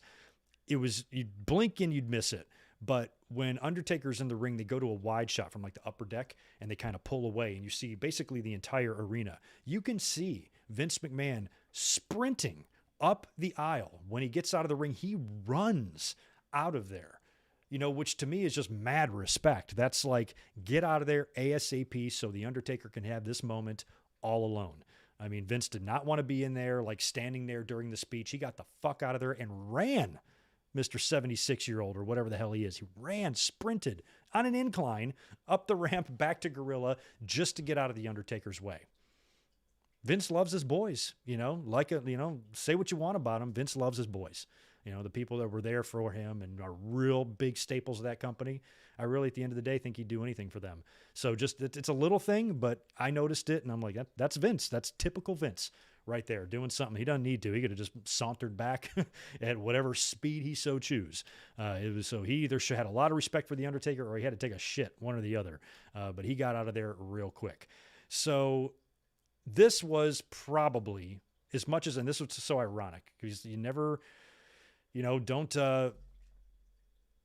not wrong, excuse me, it's the wrong analogy here I'm trying to think of, but I'm trying to think of my attitude when the Hall of Fame started, all of my tweets, and I'm like, this sucks, and I got this uneasy feeling, and these speeches are making me nervous, and God, this is phoned in, everything's so watered down, and it's so edited, and shit, you only have 5 minutes. After all of this experience I've had so far in the Hall of Fame, basically not liking anything that I've seen, aside from maybe the Shad Gaspard stuff, we get what arguably could turn out to be the greatest Hall of Fame moment in history. The Undertaker got what, a 10-minute, 12-minute long ovation nonstop from the audience? Instantly, when the Undertaker got in the ring and hugged Vince McMahon, you can hear him breathing. And he's holding back the tears already. He hasn't even started yet. Then the audience is just going apeshit for him, and it continues, and it continues, and he gets visibly emotional. And I'm like, holy crap. I take back everything I just said about the Hall of Fame. Here I've been shitting on it for the past 2 hours or past 1 hour because I've just hated what it's become. And yet here comes The Undertaker, and the fans and the moment give us one of the best we've ever seen in the history of the Hall of Fame. And it made up for everything. I'm like, okay, they are going to treat this like a big deal. Because he sat there and let them continue. Even when it looked like he was about to speak, they started going some more. The same thing happened to Hogan. Remember when he came back in 2002? Got the same type of treatment. And like I said earlier, you put those two reactions side by side. Which one is bigger? I don't know. So to see The Undertaker get that love from the audience for that long, I'm like, oh man, it doesn't even matter what he says now. It doesn't even matter how long his speech is. This moment, this love, like I said earlier, gave me, and I think a lot of us, a sense of closure that's been missing because it's been a mess with him. I've wanted and needed more as a wrestling fan when it came to him, because when he lost the streak, that was depressing enough. A couple of years later, it looks like he's going to retire. WWE gives him the main event of WrestleMania, even though it's not for a championship, so Roman Reigns can beat him, and he can symbolically take off his gear, leave it in the ring, and ride off into the sunset. And that would have been great for me. That night after WrestleMania, it was emotional for all of us. I remember talking about it on YouTube. And then the next year he comes back and unretires, and now he's in the ring with Cena, and now you're like, okay, shit, is he back or what? We don't even know. Then COVID happens, and we have to settle for his final match, which would have been amazing against AJ Styles. We have to settle for a cinematic match, which was great, but that was basically our final Undertaker match instead of, I could think of a bunch of better options than what they had to do, and plus it was bad luck and timing with the COVID stuff. And then the 30th anniversary of his debut at Survivor Series actually falls on Survivor Series Day, 30 years later. Still COVID. WWE's got the Thunderdome, so they have to do a big retirement ceremony for The Undertaker on his 30th anniversary in front of a giant video wall and a bunch of people. They flew in to do absolutely nothing. They came out there, were introduced, stood there, and left. That was it. Flew them all the way in for that to honor The Undertaker. It felt phoned in, and it just felt like really lame, and I just didn't like it. I'm like, that didn't give me the closure. I did not feel like that was closure. When The Undertaker saluted the Thunderdome and left, I'm like, that can't be it. It's like, if it is, that's just such a depressing end to what was a phenomenal career, 3 decades plus in the WWE, to end like that. It's like, huh. So to get The Undertaker out there, to get that love from the audience, and that place was packed. I don't know if it was sold out, but it looked full as hell, both sides. And a lot of times the hard cam is empty as hell, but it looked big all the way around, and Undertaker was getting a lot of love, and it was just awesome. So we had that. Then he has to go into a speech, and if you notice, he's got the earpiece headset thing on, and he's going to basically just walk around the ring, and I'm wondering if he's going to set himself up to be some sort of a motivational speaker, because the way he was talking and a lot of the stories he was telling, a lot of these the personal advice that he offered to a lot of us or to everybody, makes me feel that this might have been a little bit of practice for, him booking himself on shows and places paying him, or booking him places. Maybe he goes and speaks and gets a fee for coming in and speaking and giving the audience some motivation or whatever.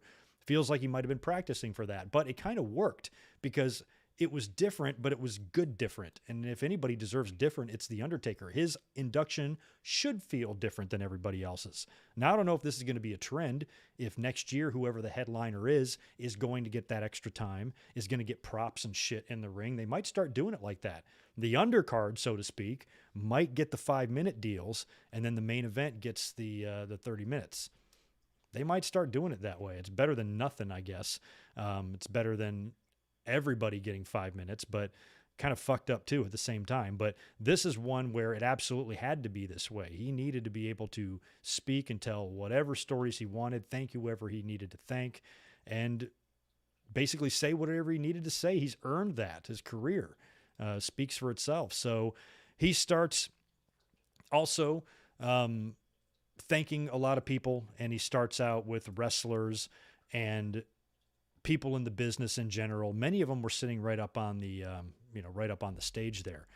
So once he's able to finally speak, big deep breaths, several of those, he goes on to mention Stephanie McMahon, tells a few funny jokes about her, and Shane McMahon. We heard that Shane McMahon was in the arena. Now, every time he talked to somebody, the camera would pan to them. So Shane, even though we heard WWE's bringing him in, was not seen. At least I didn't see him here at the Hall of Fame. So you guys have to tell me. Maybe he was backstage. Maybe WWE didn't want to show him on camera because they knew that would get the internet going nuts. And that was probably a smart move, because if Shane would have been sitting up there and then the camera panned on him, everybody would have been talking about Shane on Twitter instead of The Undertaker. You know what I mean? Because everybody's thinking that Shane's going to be the opponent for Rollins and all that. So that was probably pretty smart for Taker just to mention him and them not show him. He also talked about the Godfather, also Yokozuna, Paul Bearer, and Kane, and Crush. Showed some love to Bryan Adams, one of my favorites. He even had his picture up there and talked about their friendship and some of the things they did together. A lot of backstage people as well. I'm not sure who Terry Anderson, or he thanked Terry Anderson for making all of his gear. And he thanked a few other names that I had never heard of before. Also mentioned Bruce Pritchard. And then talked more wrestlers, mentioned Shawn Michaels, told a great WrestleMania 25 story that I wasn't aware of. WrestleMania 25, I kind of think, is the greatest WrestleMania match of all time between those two guys. I mean, it was really good. And apparently, according to Undertaker, I've never heard him tell the story before, but they were originally scheduled to go on third with only 15 minutes. And they were told that while they were standing side by side, and I guess they were like, we don't think so. And they did enough bitching and moaning to get the match not only moved to later in the card, but they were given some more time as well, and it kind of worked out. So that was great. I had no idea that they were originally booked earlier on in the show, and the match wasn't given that much love until they went to bat for it. And look how good it turned out. I also talked about Triple H, those great matches they had, that pair of matches they had at WrestleMania 27 and 28. He mentioned that he did have some confidence issues around that time that Triple H was able to help him with. And he said without Triple H kind of picking him back up. He might have not had the last few years that he did. I was thinking that since he was going through WrestleManias here, that he would eventually get to Brock and the streak, but he never got to that.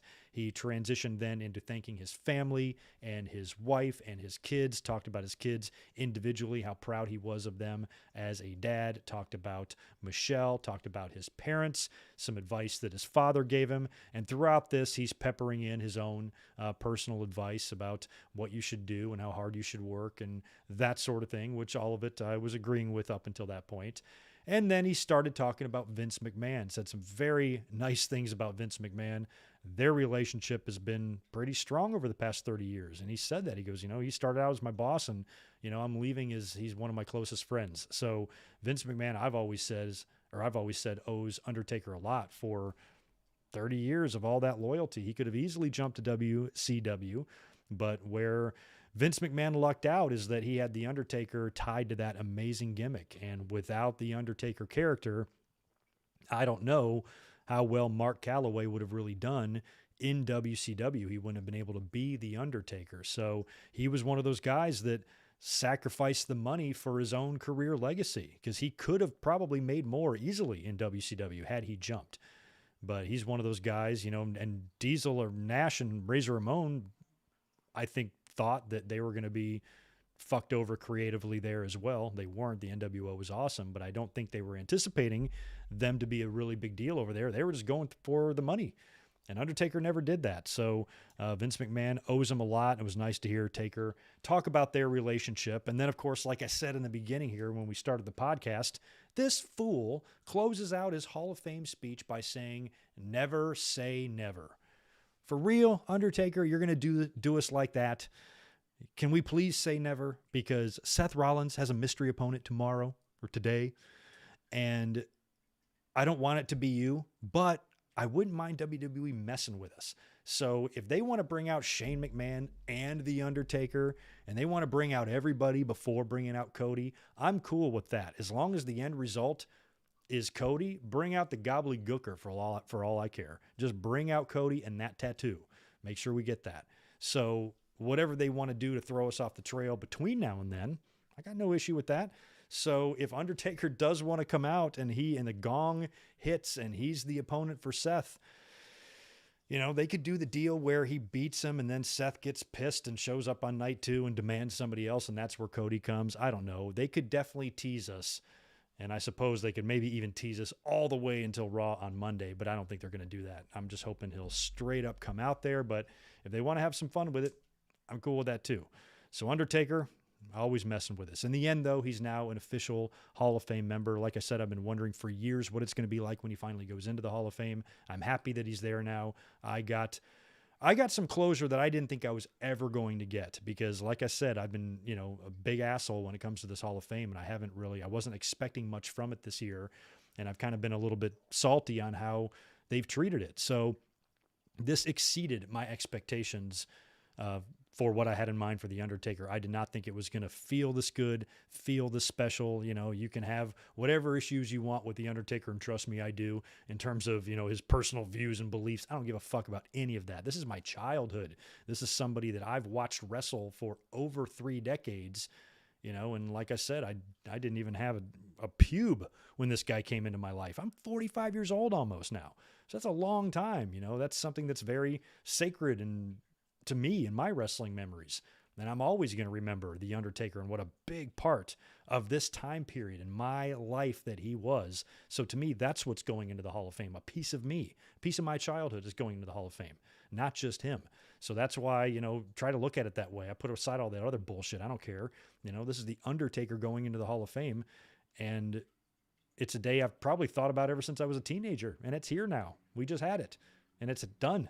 So to me, that's pretty amazing, and it's pretty surreal. You'll know what I'm talking about once you get to be old, too. You'll get it, but that's about the best way I can put it, I suppose.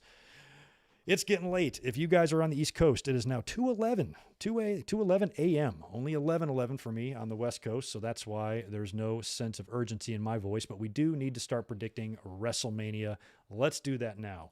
Is there any more super chats I need to get to? I don't think so. Don't want to leave anybody hanging. Fucking hate it when I do that.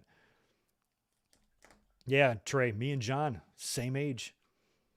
Good to see you, Steven Taylor. Everybody else coming in saying hello. Good to see you. I wish I could talk to all of you individually, but we got to get into Mania and we got to predict this shit. Let's start with tomorrow or today if you are watching on the East Coast. Like I said, night one of WrestleMania. There are 9 matches. Now I'm counting the KO show as a match. So including that, I've got 9 matches, only 7 on night 2. So that's interesting. Let's start at the bottom. The Usos defending the SmackDown Tag Team titles against Rick Boogs and Shinsuke Nakamura.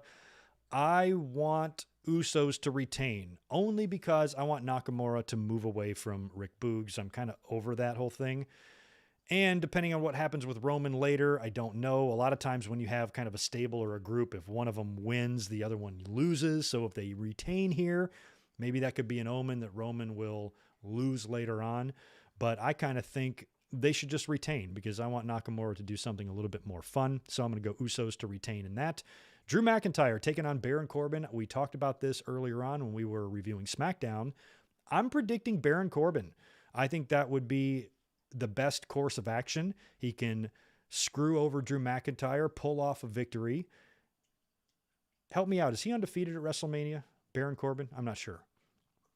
Pull off an upset victory or cheat to win here, infuriating Drew McIntyre. And like I pitched earlier, maybe Drew comes out on SmackDown next week and insists on a rematch at Backlash and says he'll put his career on the line. I'll face, if I can't beat you, Happy Corbin, I will leave the WWE, but also make some sort of a stipulation to where Baron Corbin has to put his fortune on the line. So where if he loses, bum-ass Corbin returns. So I'm kind of hoping they do that. I think it's way too obvious that McIntyre's simply just going to claymore and pin Baron Corbin. Of course he is. So let's have fun with it. Let's have Corbin pull off an upset here, whether it takes help from Madcap Moss or somebody else or uses a foreign object or whatever. Let's have him beat Drew McIntyre and see what happens. I think it will be way more fun that way. The New Day is low on the card this year. My God. Shout out to Big E. Hope he's doing well.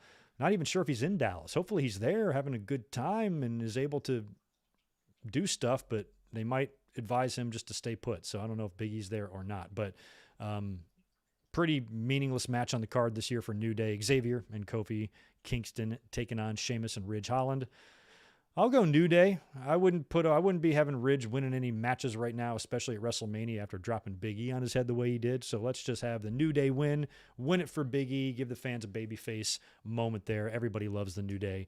So yeah, New Day all the way in that one. Logan Paul and The Miz taking on the Mysterios. Part of me thinks that Logan Paul and The Miz are going to have some problems and WWE is going to try to turn Logan Paul face. So I feel like it's one of those deals. We've seen WWE do things like this before where the celebrity is going to wind up knocking out The Miz and get some sort of a moment. But I don't know. Is the Dallas audience going to like Logan Paul? Isn't he a guy that the Dallas audience should hate? I don't know. But at the end of the day, I'm going to go Mysterios beating The Miz and Logan Paul. But I think Logan might wind up turning face at the end of this thing and knocking out The Miz. Maybe he even contributes to the loss. Maybe he hits The Miz himself and then Ray or Dominic gets the pin. And then after they do kind of like the Shawn Tyson thing at WrestleMania 14, where The Miz is getting in Logan Paul's face and then boom, he nails him and Miz gets knocked out. Maybe something like that. I smell that, or at least that's what I felt like they were doing the last few weeks on TV. So again, we're going baby faces, Ray and Dominic to get the win. But at the end of the day, another throwaway match. I really do not care much about this one. Then we've got Seth Rollins. Seth Rollins against a mystery opponent. Your guess is as good as mine. I think WWE's got lots of options here. You don't just have to have Cody come out. I think it would be kind of cool to do that kind of the same way AEW brought in CM Punk. Everybody knew he was going to be there. They didn't really have to advertise it. You just knew. And when it happened, it was glorious. So with WWE, they just have to tread carefully here. If they do want to troll the audience, you got to remember, wrestling fans are not normal. They can't take a joke. So if you do intend to bring Cody out, but you bring someone else out first, they don't like getting worked. They don't like getting mad, and they don't like being wrong, or expecting being surprised when they're expecting something else. They get testy. So if you do that, they might start just complaining on Twitter. Then when you finally do bring out Cody, they're just too mad they can't get over it now. Now it's just like ruined because they're children. So tread carefully how you do that. I think it would be fun to mess with the audience. I think it would be fun to have Shane McMahon come out there or tease The Undertaker or tease The Fiend or tease Marco Stunt. Seth Rollins has been tweeting out gifs of every imaginable professional wrestler out there except Cody Rhodes. So you know it's going to be Cody. It just depends on how WWE wants to get there. If they want to bring out somebody first or if they want to have Seth have multiple matches. Seth lost a lot of matches leading up to his Mania moment here. So he's going to lose again most likely. So maybe he wins one first, like I proposed having Shane McMahon come out. But then maybe as Shane is getting in the ring, Seth just immediately attacks him and hits him with a curb stomp within like 5 seconds and pins him and gets a win at WrestleMania. And then as he's leaving, then Cody comes out. So technically in the record books, he gets a win and a loss if Cody beats him right after that. So maybe they could do that, or they could even extend it. Like I said, we have 9 segments on night 1 and only 7 on night 2. Maybe they extend something on to night 2 that we weren't expecting. I still feel like there's a gap in these matches, and they might be doing something. I'm suspicious about the women too. Both of the women's matches are on night 1, and they're unifying the men's titles on night 2. So why aren't we doing that with the women? I think WWE could pull some fast ones on us tomorrow and Sunday as well. I think they should try, because otherwise a lot of fans have been shitting on this card. I don't think the ticket sales are really that great for WrestleMania either. They need to do some stuff on this show to really, make it worth it. Just don't make it the typical predictable stuff. You know what I mean? So Seth Rollins versus Cody Rhodes is what I'm expecting. Cody is going to get the victory here. However, like I said, they could take a couple of different paths to get here if they want. If they want to bring out somebody first, if they want to troll us a bit, I think they could. But at the end of the day, when the dust settles, I think it's going to be Seth and Cody will get the win. And it's going to be really cool to see him in WWE and at WrestleMania. It's just going to be cool to see him there. I'm excited. Ronda Rousey versus Charlotte. Talked about these two earlier on when we talked about SmackDown, or when we recapped SmackDown. Don't really care with this one. I feel like Ronda is going to get the win here. She's back and she won the Royal Rumble. So I feel like WWE will put the belt back on her. This will create a good opportunity for someone to now beat her, because Ronda beating the best in WWE to become champion will only help the person that does wind up beating her for the title, provided that person's not Charlotte, which it probably will be. So I think Charlotte will drop the title here to Ronda Rousey. I think Charlotte could wind up winning it back from her. But I think it would be better for Ronda to win the belt from Charlotte clean, considering what a strong competitor Charlotte is. She's basically the cornerstone of the entire division and WWE's #1. So if Ronda puts her down, she's champion now. You have somebody else other than Charlotte beat her for that title, somebody that's maybe earned that or been building momentum, somebody maybe even like Naomi or something. I don't know. That could be a huge feather in the cap for them. WWE doesn't seem to care about building stars like that, but you got a star building possibility now if you put the title on Ronda and you choose to have one of your women who haven't made it yet to be the one to beat her, especially if it's like, if they go back to Rhea Ripley or something. What if it's Ripley? That would be great. So it's up to WWE what to do. I think they will put the title, though, on Ronda Rousey here on night 1. And from there, who knows? She probably will drop it back. But like I said, I'm not really this invested in the feud this time. It's just not as exciting as it was the first time. But with all of that negativity aside, I think the match itself has the potential to be good, because I've always said that Ronda could go. Now that she seems to be back, she seems just as good as ever, really, overall. But I don't know how many steps she's really lost. I thought she was great in the ring last time. We all know what Charlotte can do. Last time they worked on pay-per-view, the match was good. There's no reason to think it won't be this time. It's just everything leading up to it hasn't been that good. So I think the match itself will be good, should be fun, and the fans should be happy when Charlotte loses, and that's what I'm expecting here, because Charlotte's gotten a lot of wins at WrestleMania in recent years. It's time for her to take a loss. And who better to do it than Ronda? Rip her damn arm off. So Ronda, I believe, will win the SmackDown Women's title. Becky Lynch defending the Raw Women's title against Bianca Belair, I always thought was a layup. I've been thinking Bianca all the way here to pay off what they did last year at SummerSlam. But Bianca chopped off Becky's hair on Raw in an angle that I thought would go the complete opposite. I thought it was Becky who would be doing the chopping, and then Bianca would be pissed and possibly even go to WrestleMania to squash Becky Lynch out of anger and out of revenge and beat her just as quickly as Becky beat her at SummerSlam. I still think you can do that. I still think even though Bianca got the best of Becky Lynch on Monday, and by the way, Becky's new hair looks great. She actually landed on her feet on that one because Bianca chopped off her hair and it looks better. So good for Becky. And even though Bianca kind of got that last word, I still think she can get one more last word. I think it would be fun. I would love to see a squash. I don't think we're going to see it. I don't think WWE's thinking the same way I'm thinking, but I think it would be fun for this match to be really fast and for Bianca to win and win in a statement and win hard. That's how I would book this. That's how I think you would get the most excitement. You can still do the KOD or whatever. Maybe not a squash, maybe not 5 seconds, but maybe a 2-minute match where it's just all Bianca and she just puts her down like it's nothing. And Becky gets in like 1 or 2 punches. That's it. Just do like maybe just a shorter version of what Brock did to John Cena at 2014 at SummerSlam. Just a smaller version of that. And that would be awesome. I think the fans would pop for that. I think it'd be a statement win for Bianca, ending a streak like that quickly.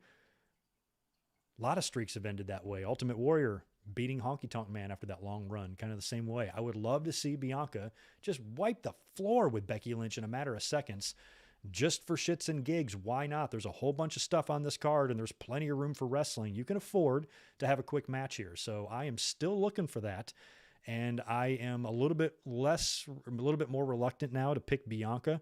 I've been pretty firm on her for months, but based on what we saw on Raw, I suppose they could give Becky the ultimate heat here by having her retain, because if she does, she is going to draw the ire of wrestling fans big time. And WWE might know that. So even though I'm picking Bianca because I want her to, by the way, I'm picking Bianca Belair to beat Becky Lynch and become the Raw Women's Champion, I am not ruling out WWE saying, you know what, let's have Becky retain. And when she comes out on Raw on Monday, the fans are going to be, it's going to be the formation of the NWO, and they're going to be pelting the ring with sodas and beer and batteries and all that shit. So they have a chance to really make Becky the most hated woman in the history of the business if she retains against Bianca Belair. I can already imagine what Twitter will be like. It will not be pretty. And WWE likes that kind of thing. So I think they could definitely do that, but at the end of the day, you got to put the belt on Bianca Belair. Come on. What am I supposed to predict in the Kevin Owens show? A winner? Here's what's going to happen. Austin's going to come out there. They're going to fight. Austin's going to hit him with a stunner, and Austin's going to drink beer. I don't know what else they could add to this. They could just go fucking balls out here if they want and not make this completely about Steve Austin and maybe bring out some other people. Maybe this is where you debut Cody. Think about that. If we get somebody other than Cody against Seth Rollins, that'd be a great way to do it. The fans are just going to be pissed. They're going to be mad. They're going to be angry. And then they're going to be like, well, I guess they're going to debut him on the night after Raw. And then here in the Kevin Owens show, maybe Seth Rollins comes out there. Maybe even Sami Zayn shows up. Well, no, he's got a match the next night. Maybe Rollins comes out there and the two of them gang up on Austin. And then Cody's music hits. And Cody comes down, saves Austin. Austin and Cody kick Owens and Seth Rollins' ass. WrestleMania Night 1 goes off the air with Cody and Austin toasting beers in the ring. Maybe. So I guess I'm just predicting Austin to KO Owens. And if there's any sort of a fight or a scuffle, Austin will be the winner of that fight, however you choose to define that. So that's what I predict there for Night 1. Night 2, we've got that ridiculous 4-way women's championship fatal 4-way title match. All I know is Zelina and Carmella are going to drop the titles because Carmella will not shut the fuck up about her wedding and her honeymoon. So I think she's going to go off and do that, and we will probably have some new tag team champions. I guess I'm going to predict only because they're the ones I like the most, Rhea Ripley and Liv Morgan.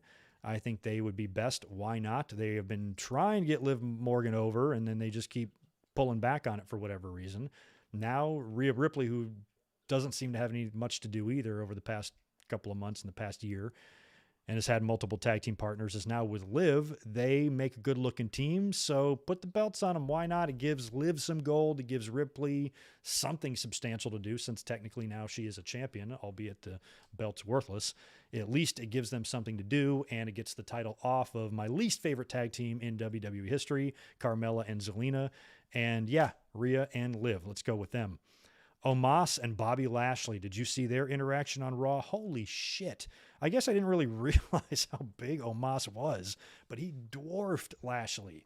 So I was kind of thinking that Lashley would be the best guy to beat Omos for the first time and maybe even knock him off his feet, but they gave it away.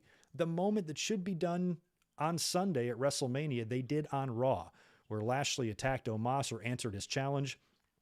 Omos dominated him in the ring, but then Lashley was able to hit the ropes a few times and take Omos off his feet. But why didn't they save that till WrestleMania? They gave us that. That was going to be one of the biggest moments of the match, and they gave it away. Can't believe they did that.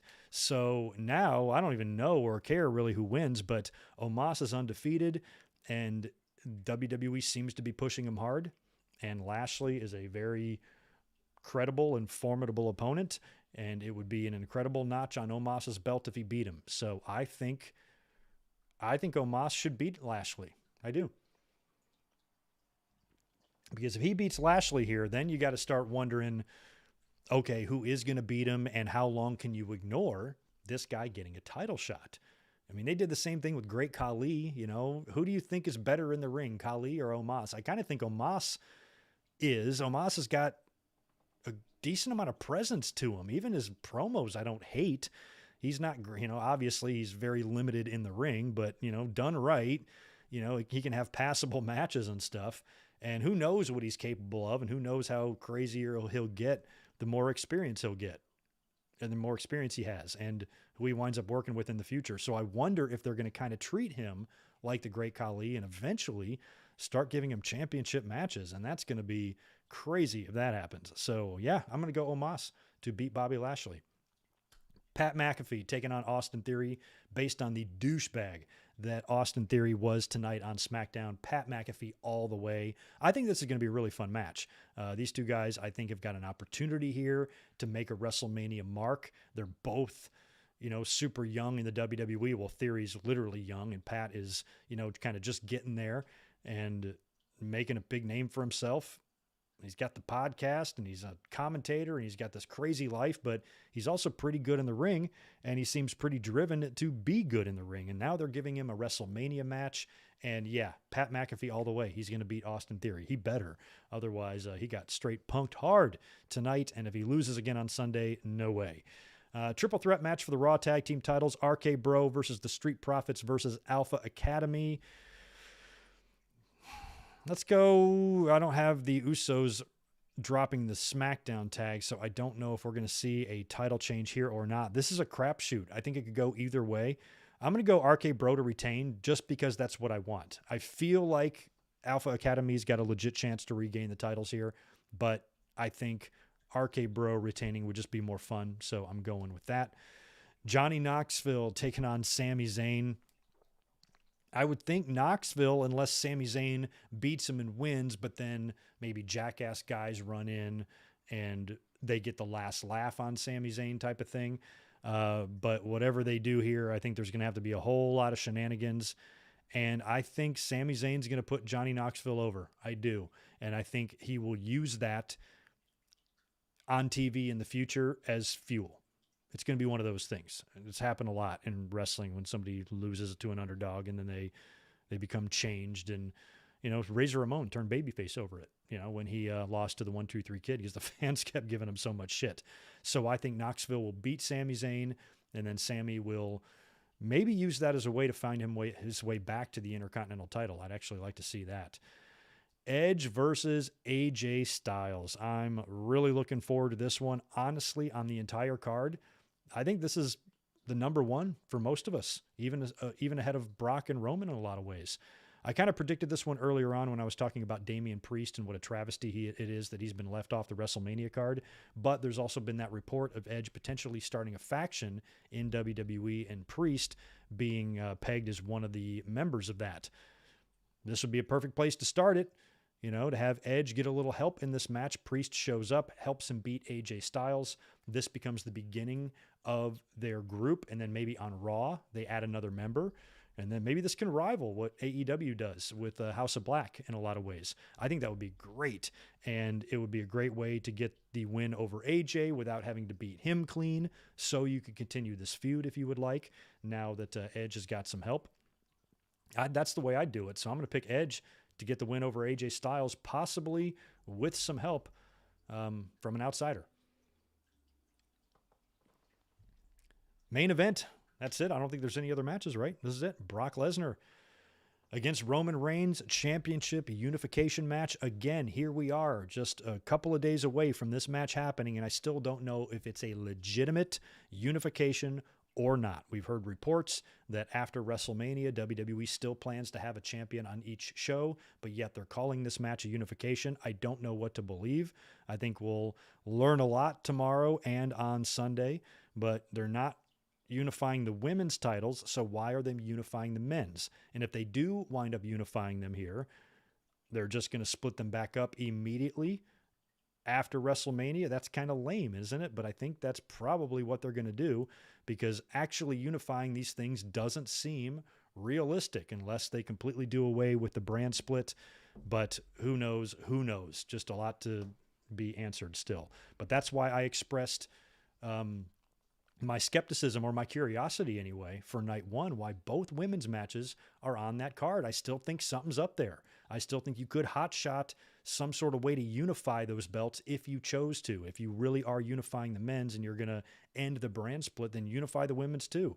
And just do it right there, all for nothing, or winner take all, some sort of crazy match, impromptu deal. Why not? But who knows? So if this is going to be an actual unification match, then I guess it's not going to change my outcome either way. I think for the future of WWE, I think you have to put Roman over here. Roman has been champion for a long time. He's ripe. He's the heel. Brock is more entertaining than he's ever been. But if you notice, and something you got to remember about Brock, he's a part-timer. We've seen Brock a lot on TV right now, haven't we? Does Brock seem like the type of guy that's going to want to work the whole year? If he beats Roman Reigns at WrestleMania, that means we're guaranteed to have Brock Lesnar on TV pretty much every week until they finish off this angle or do whatever they have to do to get the titles off of him now. So when you think about what it would mean for Brock if he came away from these titles, I have a hard time envisioning him winning this match. Plus, when you think about what it would mean for Roman and his character and his status in the company and getting this monkey off his back, because even though he's beat Brock before, he's never smashed Brock before. He's never put him down the way Brock put him down at WrestleMania 34. And honestly, in a lot of other matches that they've had together, Brock has been very dominant. So I think it's time for Roman, since he's been this dominant as a champion, and we're likely never going to see a champion that's going to hold the title for this long. He's approaching Cena and Hogan territory, or I think he's eclipsed Cena at this point for his longest run, however long that was. But for his longevity in this time period, in this era, to be able to hold the title for that long, I just want to see him keep going. So I think it also makes a little bit of sense for the unification shit. If he does win the title, and he wins both titles, now he's done everything. I can almost see him saying, like, I don't have any room for any more championships. Here, you can have this one back. And then they just have a tournament and crown a brand new champion, or just do a 4-way on Raw. And then boom, new champion, like something lame like that. But we have heard, I think it was Paul Heyman has mentioned something about a brand new unified championship. So I feel like there might be a belt celebration. There might be some sort of a unveiling of some new championship after WrestleMania. They have hinted to this. So everything points to Roman. Roman seems like the guy that would get that, that would have that ceremony. That would be a good place to have his next challenger come out, because if you assume Brock, if he loses, is gone for a while, Roman's got to have somebody else to face. Who is that person? Cody, you know, Seth Rollins, perhaps. I don't know. Somebody completely new. So they got to go. They got to move forward. And I certainly don't want another Brock Lesnar Roman Reigns match. I've been spending enough time defending this one for all the fans who think we've seen it too much. I don't think we've seen it too much yet. If we get one more, that's my breaking point. A lot of y'all's threshold has already been passed, not me. I'm cool with one more, but I do not want to see Brock Lesnar against Roman Reigns at WrestleMania Backlash. You know what I mean? So it needs to end here. So every way I look at this, I can't think of an outcome other than Roman. He just makes the most sense to me. So I'm picking Roman Reigns to beat Brock Lesnar. If I'm booking this match, honestly, it's clean and everything. It's fucking clean. I mean, maybe you can do some low blows. You can even bring a chair in there if you want, whatevs. But overall, I think Roman needs to put him down and spear him for the umpteenth time and maybe kind of do a recreation of what you did at WrestleMania 34, only roles reversed. Roman is now in the role that Brock Lesnar was in, and it's Brock that's kicking out of spear after spear after spear, just like Roman was kicking out after F5 after F5 after F5. You do the same thing here. But then ultimately Brock falls, symbolic passing of the torch. You know, the young lion is finally overcome, a guy that has owned him for so long in the WWE, and that would solidify Roman as the fucking guy. And now what are y'all going to do? So that's the way I do it. I think that would be a beautiful moment to have Roman celebrating with both titles. And I'm sure there's going to be fans who are going to be mad either way here, because there's already people that think that a year and a half is way too long for somebody to be champion. They would have hated it if they were alive in the 70s. So I feel like fans are going to be pissed kind of regardless of what they do here. Oh, Brock or oh, Roman, whatever. But I can appreciate this match for what it is. It's a pretty mega main event. This is awesome. And I am more interested in these two facing each other now than I was in 2015 when they faced each other for the first time. That was boring as shit. Remember that tug of war for the belt on Raw?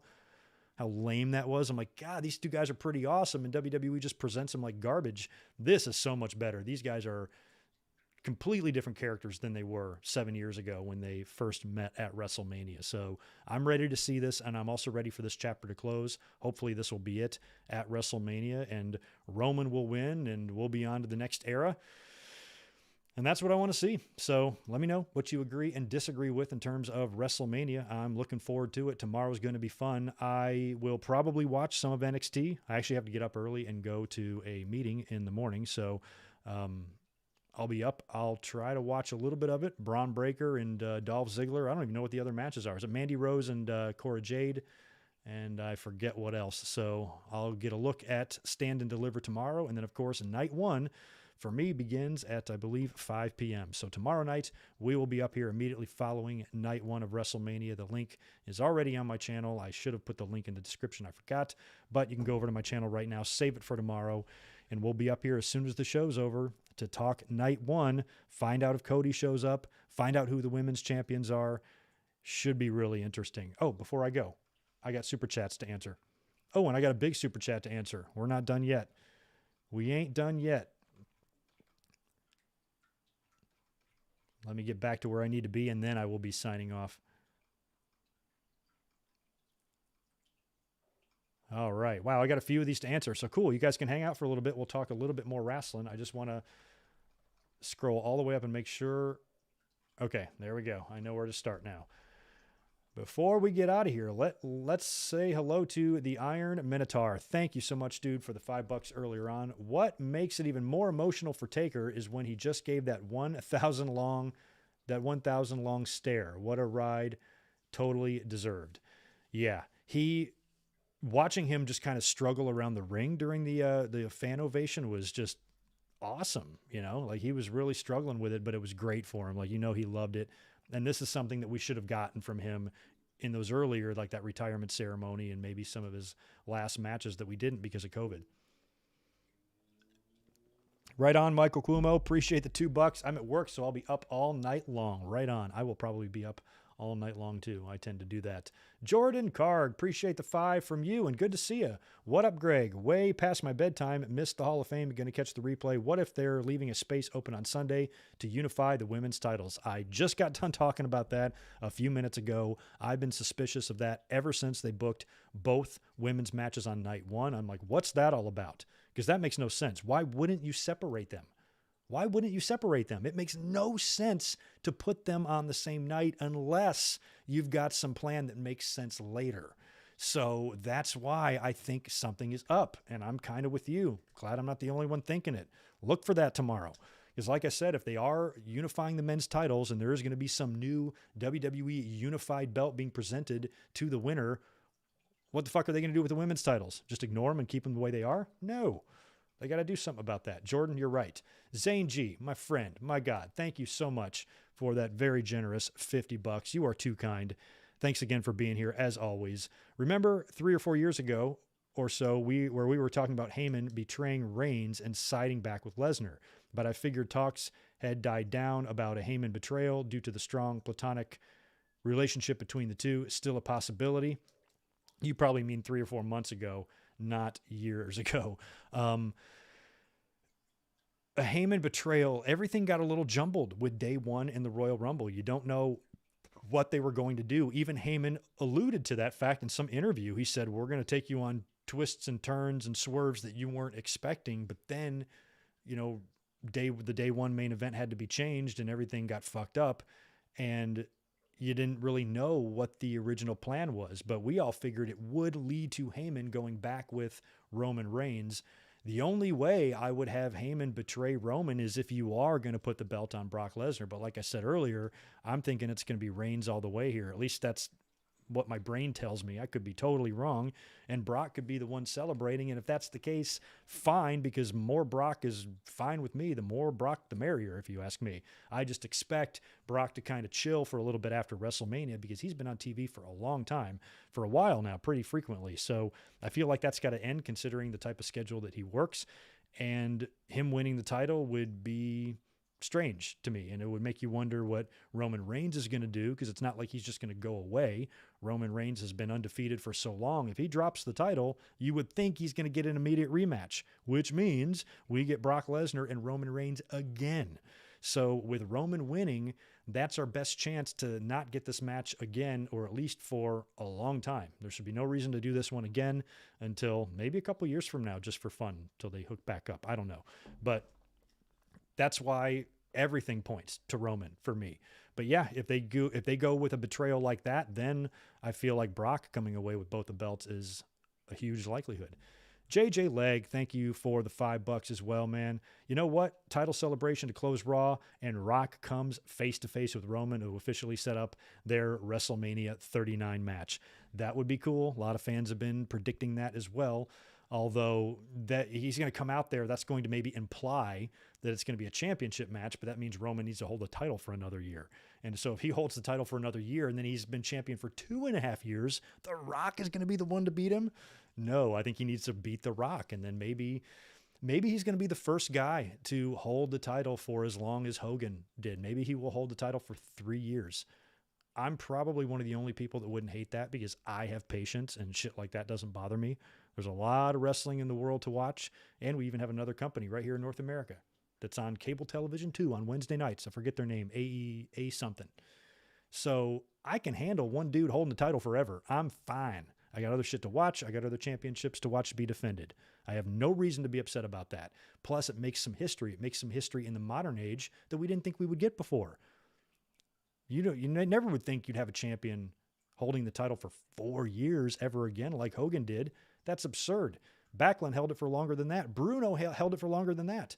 When you think about runs like that, they're impossible in today's day and age. This might be WWE's only chance to really ever achieve anything close to that before. So if Roman retains here at WrestleMania, that at least extends his run into potentially 2-year territory if he makes it to SummerSlam with the championship. So yeah, I'm putting Roman over all the way, baby. All the way. A chair shot isn't clean. Well, it kind of is. To me, it's a fight. A chair shot might not be clean, but if they're both using it, then I think that's my point. I think they both have to use it. As long as they both use the chair in some capacity, then whatever the finish is, to me, is clean. That's the stipulation. Yeah, if one guy uses it as the finish, Brock comes in, smashes Roman over the face with a chair and then pins him. Yeah, that's not clean. But if they both get a chair shot in and then we get a finish, it's clean to me. That's Greg rules. It's Greg rules, Michael. Learn to live with it. Isaiah B, appreciate the 5 from you as well. I can see The Rock coming out after Roman wins and challenge him to next year's WrestleMania like The Rock and Cena. And Brock returned after Roman matches. Yeah, a lot of people have been thinking that The Rock would come out. I mean, a challenge a whole year away, though, I mean, I know they did it with Rock and Cena, and they did pull it off. Roman and Rock, though, I feel like if they were booking that, my only concern is that it would make everything else Roman does throughout that year kind of meaningless, because WWE's going to have them doing shit, but they're probably going to not care so much and give it so much love creatively, because they already know they got WrestleMania 39 coming. So they just need to put opponents in front of Roman and give us some decent shit or whatever. And maybe his championship isn't really ever threatened, but I don't know if I want to see him champion against The Rock, but well, yeah, I guess I would, because he's going to put The Rock over. The Rock's going to put him over, excuse me. So retaining again, and that would be the craziest part. If he's champion for 2.5 years, by the time we get to LA, I'm going to be in LA for WrestleMania next year. And he beats The Rock. Holy crap. And then he's continues to go. I mean, who's the challengers for him going to be? He's going to mow through everybody. So you got to be careful how you book it. You don't want to bury the whole roster at the expense of Roman, because then the fans are just going to hate him again. I kind of think they're already turning on him a little bit, because fans today cannot handle a champion being a champion longer for fucking 8 months. They start freaking out. So it's going to be gnarly if he holds the title for another year. We will say. We will see. No, Cratton connoisseur. I can say AEW. I was just joking, making a jive. That's all. Yeah, and there's another good possibility, too, for Monday. NXT call-ups, possibly. I don't think NXT call-ups are quite what they were. I think the match tomorrow between Ziggler and Braun Breaker is a big indicator. I think if Ziggler somehow keeps the title, that maybe Breaker shows up on Raw, but I don't think it would kill him to get a little more work in NXT. He's so stupidly young. He's a fucking fetus. He's got his life ahead of him. He's got so many more years. He could spend a little bit more time in NXT, getting a little bit more refined before they get him to the main roster. There's certainly no rush based on his age, but I think we'll find out a lot tomorrow. But other than that, I don't think the call-ups are really going to be handled the same way anymore. I think now WWE is just going to call them up when they feel like they're ready, and just kind of randomly bring them up instead of making them such a big deal, because now they're pretending people are different characters than they were in NXT, and there's no continuity at all. So I don't know, but yeah, maybe somebody debuting on Monday is possible. You guys take care. It's very late now. I'm even tired, so I got to get out of here and get ready for the WrestleMania festivities beginning tomorrow. You guys have a good rest of your night. Try to get a little bit of sleep. Thank you for staying up late with me, and make sure you're here right after night one tomorrow night. As soon as the show goes off the air, give me about 15 minutes to get my ducks in a row, and I will be here. Looking forward to it. It's going to be fun. Y'all have a good night. See you tomorrow. Peace.